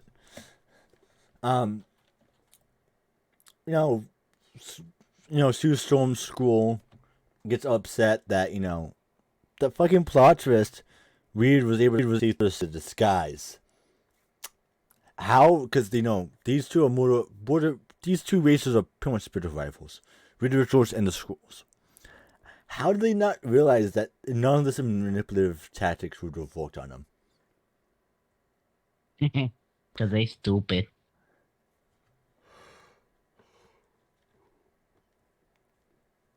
Are we in issue 6? Not yet, but so yeah, time goes on, Now Ronan wants to kill everyone because my Mockingbird. Fuck them, kid. No. No? Fuck them bitches? Yes, and get some money. Also, I love the fact how prominent Iron Man is in all these covers. And he doesn't do shit? Doesn't do jack shit. Same thing with Captain America. Bucky America. Yeah. Bucky Cap. Love that suit. Goated suit. Again, this is the Marvel boy. It just makes no sense. Doesn't matter. Marvel dies in the arms, so we all know that he was a school because motherfucker's been dead since the 70s or 80s. You got the point. Yeah. It cuts to like all these different spots. Cuts to the Pentagon War Room. Well, I think White House. No, I think that's the White House War Room. And he's like, "Hey guys, global communication's been restored, and this is what we've been doing. Not only we've been fucking shit up in the Earth, we've also been fucking shit up in the moon, screwing with the Inhumans. God damn it. Wakanda, Savage Land, Israel. For how many, Israeli superheroes they have like, what, one? One or two. They didn't have much, but embrace the change. Image of Black Panther facing a huge ass Wolverine Skrull is fucking badass. It is. It's probably one of the coolest things about this fucking page. I'm giving this one to a speech of embrace change. Let change watch over you, and he loves you very, very much. These scrolls sound like they're just bedroom talking nonstop. It sounds like Scientology. Okay, Tom Cruise. Camp Hammond is oddly, obviously occupied by the schools because Yellow Jacket, the head of the whole entire thing, is, a school, so they take over really easily. And then, boom, Jessica Drew comes back. Is it real, Jessica Drew? No, it's not the real Jessica Drew. It's the fucking God fake one. damn it. She knows this, Lalo. She's literally called Empress on the page. Yeah, I forgot. Fucking idiot. But yeah, Marfello, they race back to New York so they can get everything situated and for the final battle. That's what, 2 issues away? God, what happens in issue 7? Tony Stark's pissed at himself because he let his guard down. And now he has to deal with all these... The virus is made to kill me. All this stupid stuff about how... He pretty much hates himself at the moment because he let everyone down. And then they get back to New York. Welcome to New York. It's been waiting for you. Welcome to New York. You fucking pain me, man. You really do. Yeah. Hey, man. It's 11:29 tonight. Yeah, fuck you, Bing Bong, for doing this still. They get back and the Armada is just absolutely fucking destroying New York. Shit. Don't you hate when that happens? Oh. Yeah. And then like this protest at some sort of building. Not sure if it's relevant or not. And it's literally pro-school protests. And they're harassing the cops for telling them to step away. This is a bad situation. It's like, you're under arrest for, hey, you can't, the hell are you kids doing? Go back inside. We're going to say welcome. To who? To them? They're here for us. Are you out of your mind? We've been invaded. The Fantastic Four are dead. We've been saved. And you're out of a job because of Utopia means you can't put the fascist stick away. Oh shit, look. It's them. They're beautiful. Aren't they beautiful? I know. We should go and talk to them. Hey guys, yo. We're about to all change. We're all about to change, man. Embrace the change. Yes, we're so with you. We just wanted to say thank you. Do you speak English? God damn it. And Humanity is fucking stupid. We're fucking doomed. Although we'll peak examples of how dumb humanity can be. And they pretty much almost get killed. Until the new warrior, the young Avengers show up. The Secret Warriors show up, yeah. And they end up saving them, and then the the Syndicate of Criminals. That's what they're called. That's such a stupid fucking name. God damn it. It's Bendis at his best, ain't it? Shut the fuck up. No. But yeah, so they're like, okay, we're ready to kick some ass. And what does it fucking happen? So Nick Fury tells, you kids get back to the dorm. Or better yet, get the hell out of the city. The protesters, oh yeah? Why didn't you leave the city, you fascist? Oh man, are you like Nick Fury? They're here to change the world. What are you here for? They almost got killed, right? These guys come and save them. Give them good advice. And what does this prick do? You know what? Now that I think about it, the odds are, what if it's a school? Because we don't know.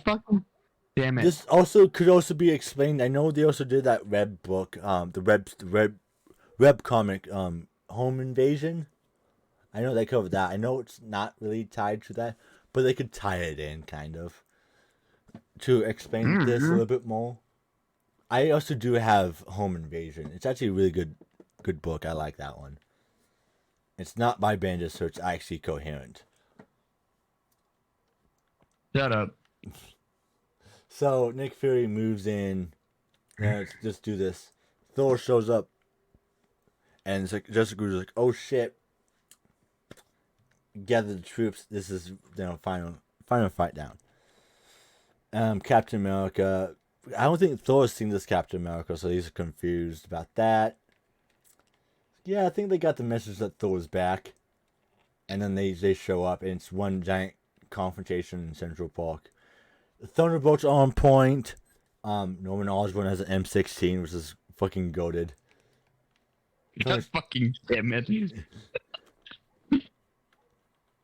So Tony Stark's talking to Jessica Drew, like, "Hey, find a chance, leave.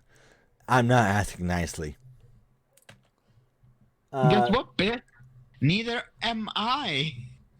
So pretty much they all bicker. Of course, you figured this out. You invented everything it took to bring you to your knees. You know, Nick Fury's like, "You know what that means? Who cares exactly? Your hate is your own judgment.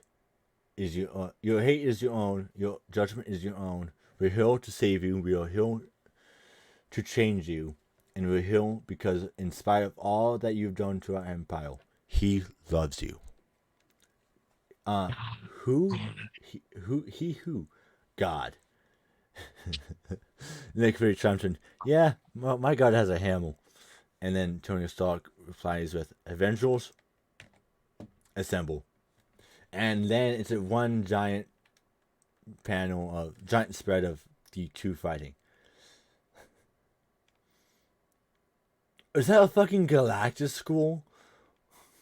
The fuck? Yeah, there is. God damn it. That is such a headache. Oh, look, there's another issue after this. Fuck. Two more issues after this? Can't be anything left in there.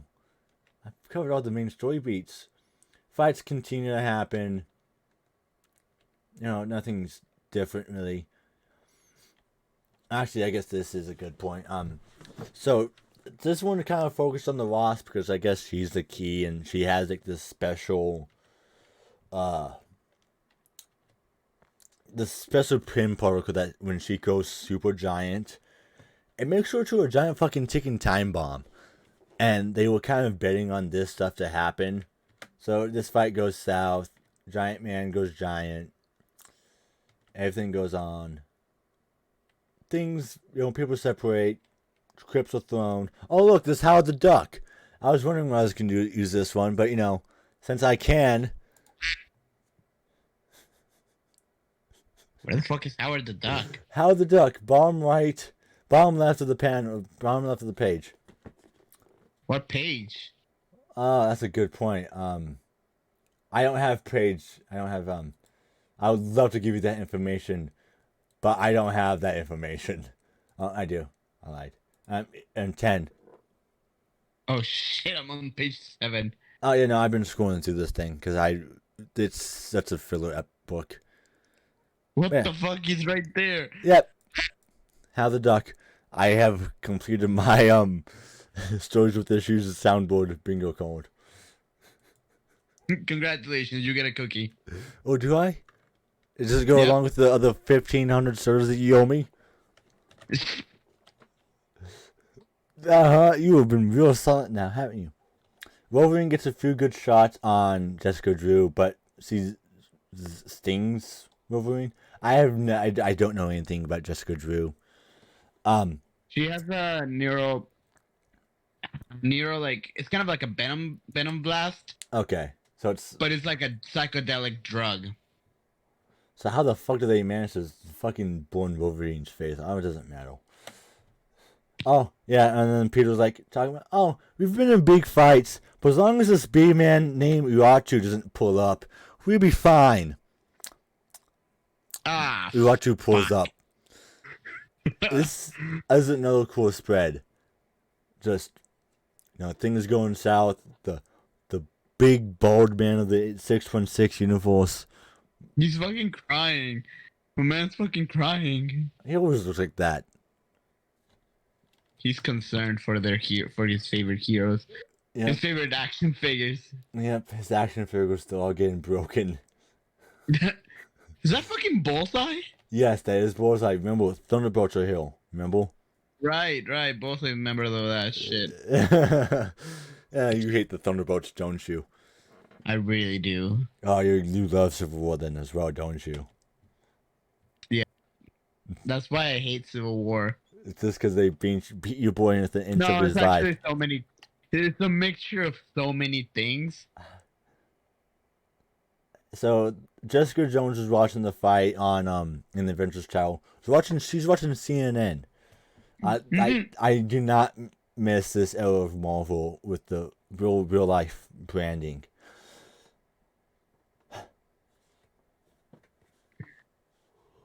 So she's watching the fight with Jarvis on the big screen because she doesn't know that Jarvis is actually a fucking Skrull.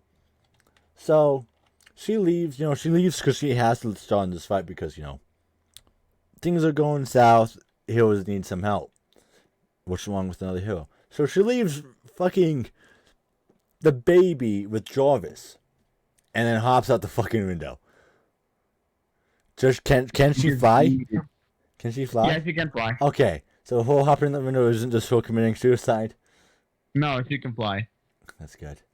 And then Although they don't do that. They don't do that in the show, but she can fly. well, it could be fucking confusing to have a grounded universe and then, oh look, there's a woman flying. And then Yeah, but they can establish that she has super jump in the show, but they don't do the whole flying thing. They mentioned that she could, but she doesn't like it. Okay, continuing on. Tony Stark, who is going back to the tower to get an actual suit because at this point that suit's running on hopes and prayers. Just like my car. Just like all of our hopes and dreams. Apparently there's some. Oh yeah, Novel. God, where do they keep on popping up? He has like 3 appearances and they don't add anything to the plot because he doesn't do anything. He just shows back up after saying, "Oh, the invading hordes that this fight's over," and then never does anything of impact. It do be like that. So another hero's attack sequence.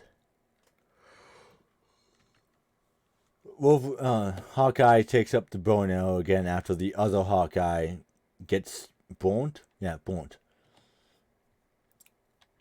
Yeah. He kills a lot of them. She doesn't. I don't think kills it. I think gives a good enough hit on Jessica Drew that it knocks her back to the regular state.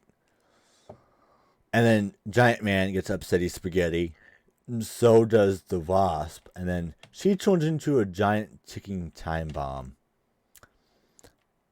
As a kid, I had no clue what was going on, but now that I read the story, it makes a lot more sense.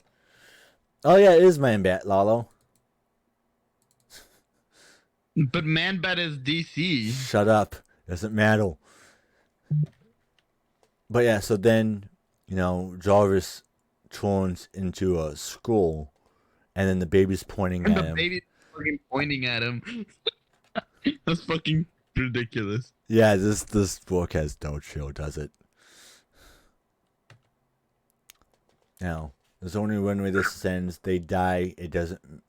We die. It doesn't matter, as long as the words of our prophecies come true. And then all these things, this time bomb, is pretty much affecting all of our heroes' like respiratory systems. How it's affecting Thor, I have no clue. Because he's not human. Convenient.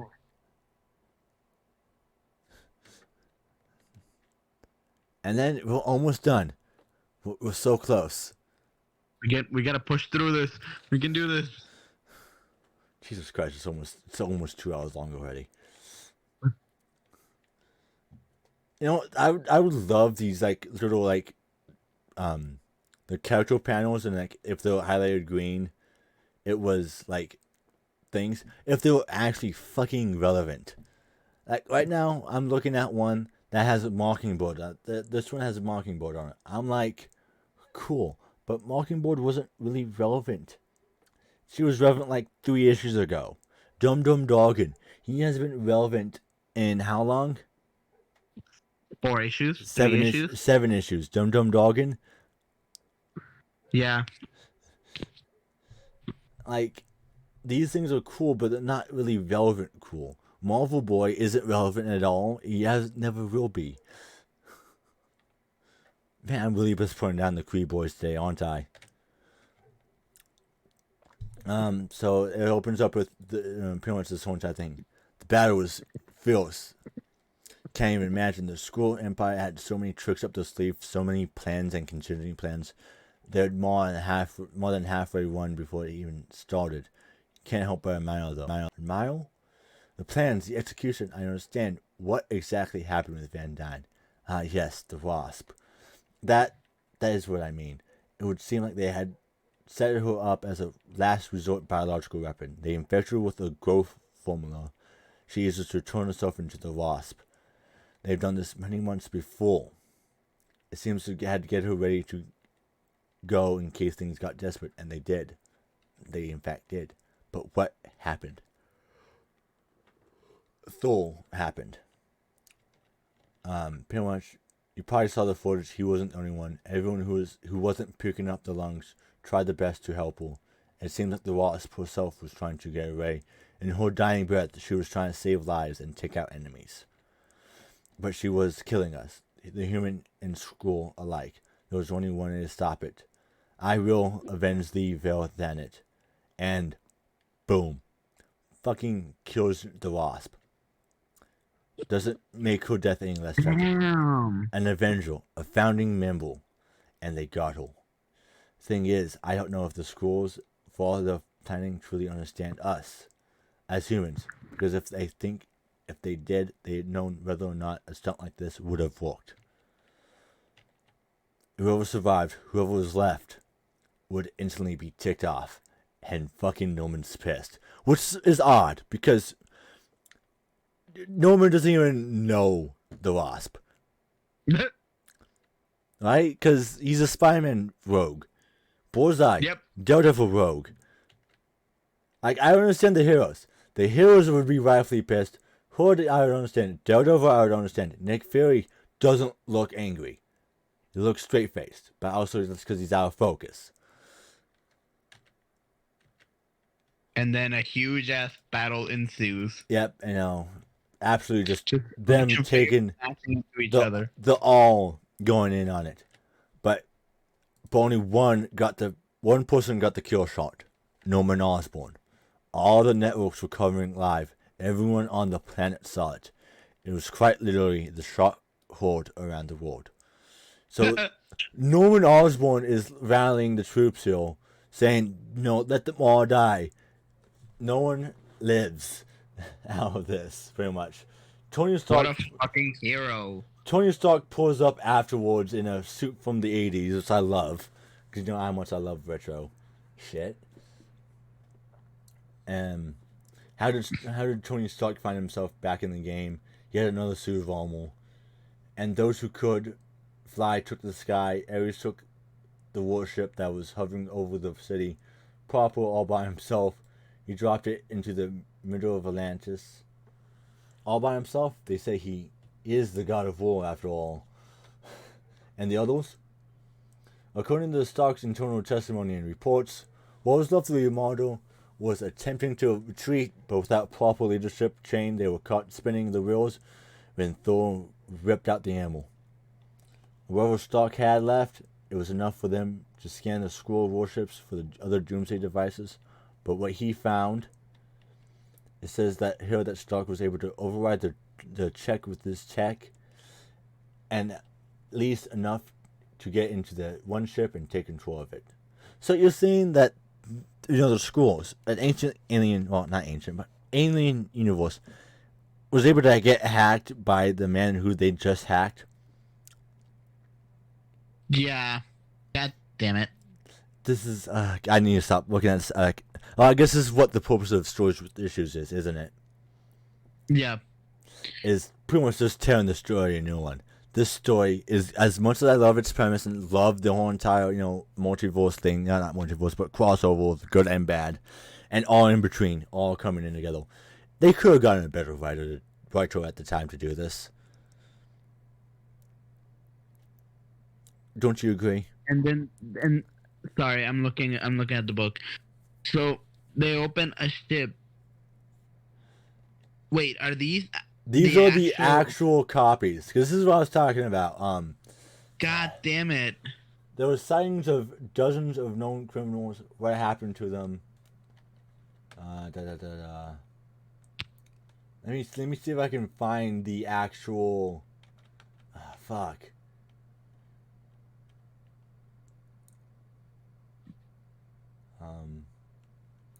No, there has to be an explanation. I remember reading an explanation like why they kept them alive.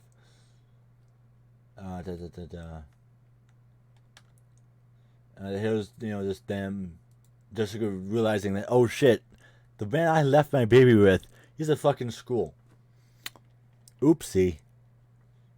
And that's how we end that storyline. So here's what I'm talking about earlier about Captain America. I have a question. Why do you think the schools kept the human prisoners alive? If they had successfully switched them out, why didn't they, I don't know, dump the bodies? Right. Well, so I thought it was in case they needed bargaining chips. That's what I would have done. But according to the school prisoner interrogation, the process these schools used to completely infiltrate our ranks was a genetic process, and they needed the sources available. God damn it. So they would need Captain America. How the fuck? To, right? Because that's what I'm taking away from this, right? Yeah. You're right. They would need a live Captain America in order to do this bullshit. But we all know. But we know that Captain America at this point in time in 616 is dead. Time displaced. Whatever. Dead in most people's eyes, okay? Yes. That's so stupid. Then, everyone's happy. They get their Avengers back. Yeah. They're rebuilding everything. And then Mockingbird realizes sees Ronin and recognizes it's Clint Barton. And Clint, is it you? Oh my god, you look terrible. Clint, you look great. What are you wearing? It says everyone reading this, except for me, because I love the suit. Because I'm a fan of stupid shit like this.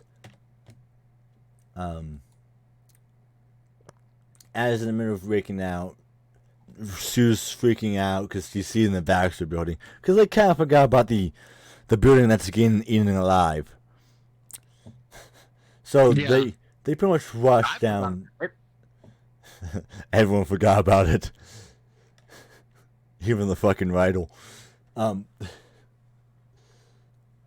So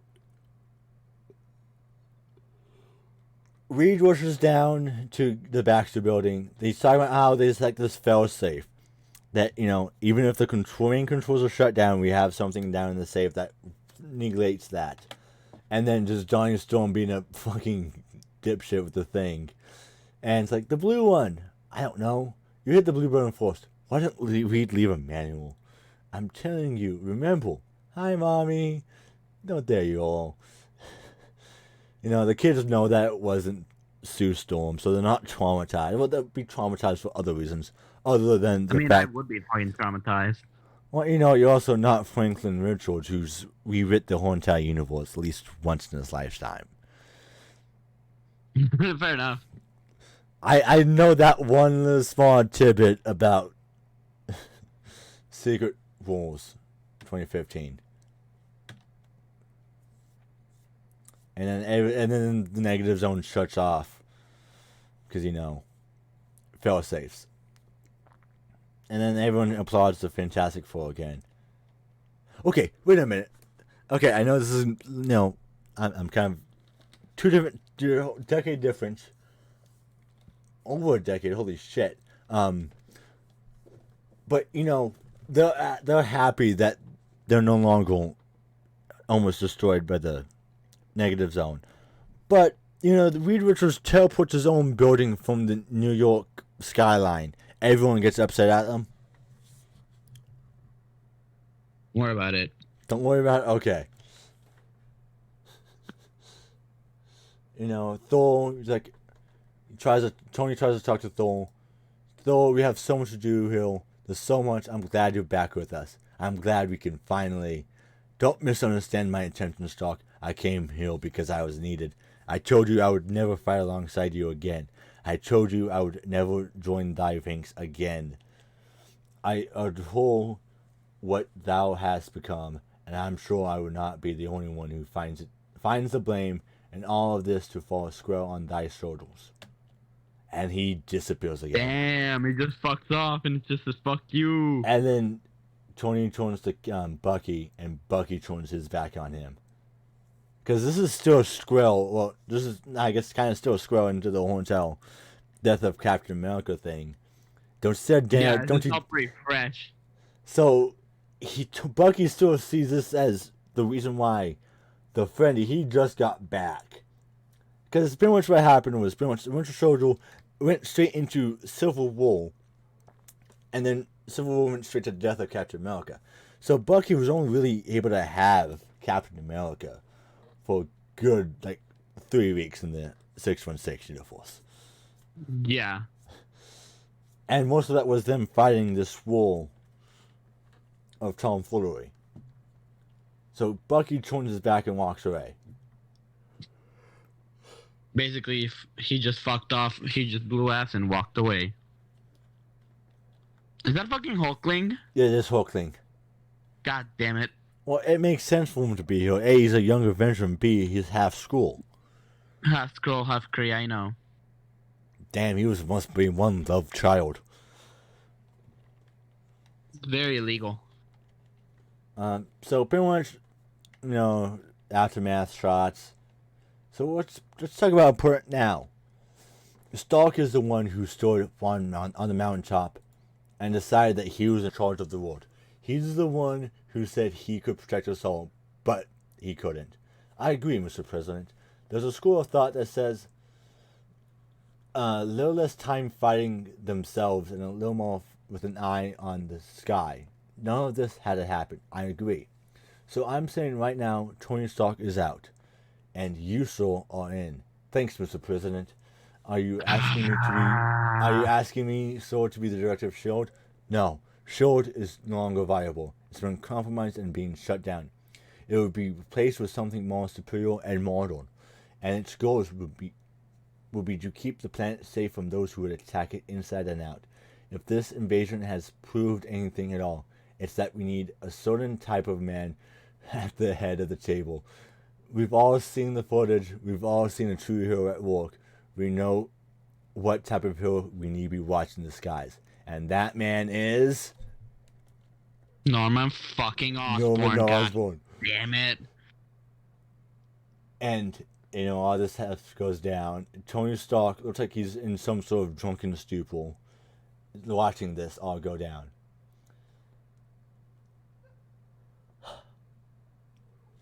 And that's, the biggest reveal. A Tower gets into Norman Tower, which is stupid because isn't that just straight up Tony Stark's building?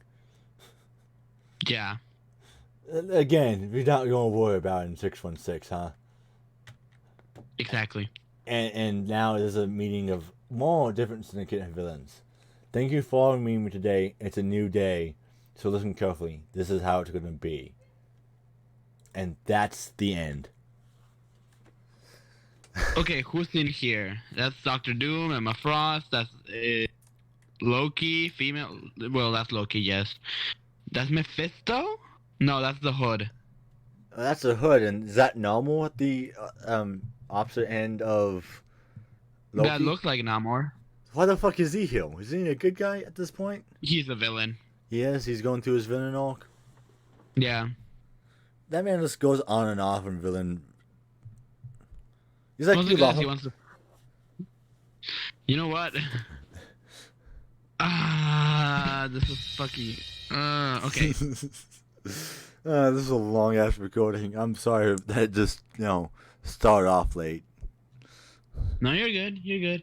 So, yeah, that was a lot. That was Secret Invasion. Robert, you want to take us off? This story was good.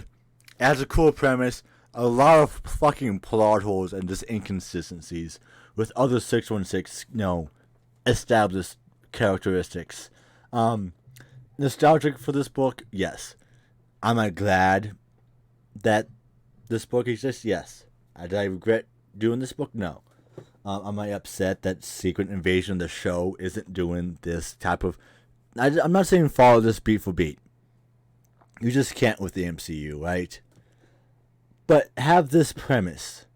I get it. They wanted a spy thriller with Samuel L. Jackson's Nick Fury taking center stage. You could work that in. But the fact... I think they wanted to give Samuel L. Jackson a bigger paycheck than they... Or if anything, use him as much as they wanted to.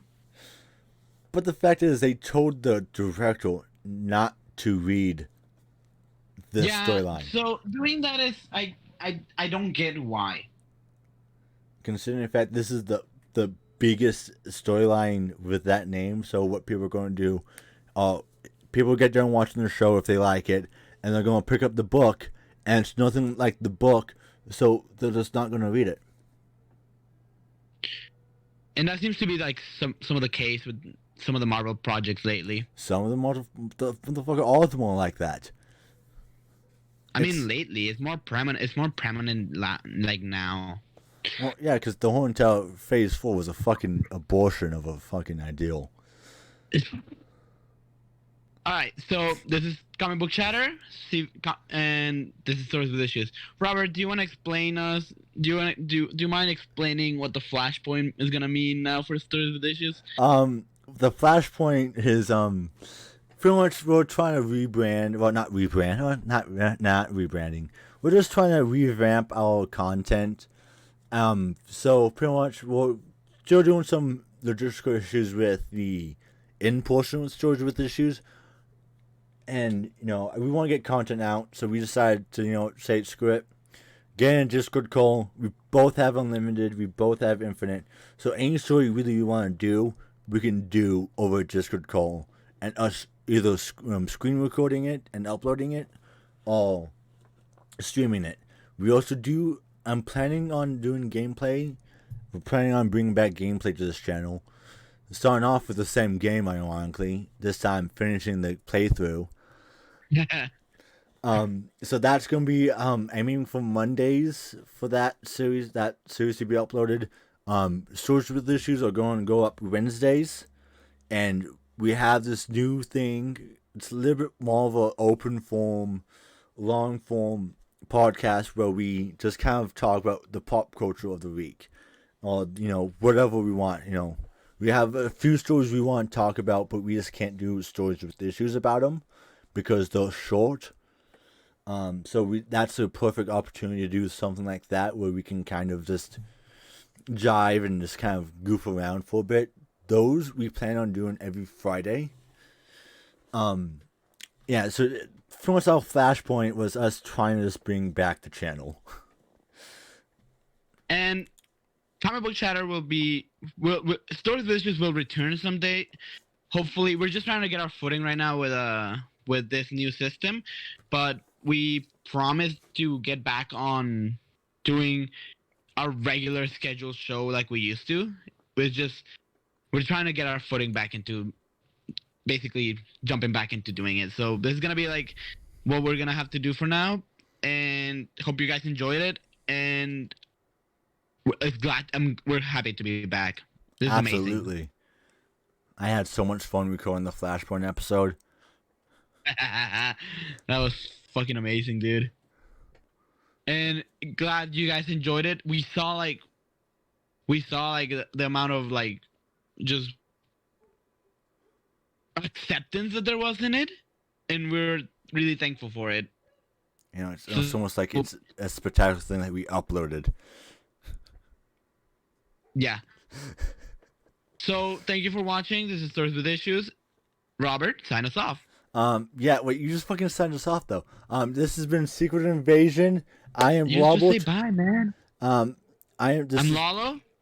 I'm Robert, and I hope you have a good rest of your day. Peace.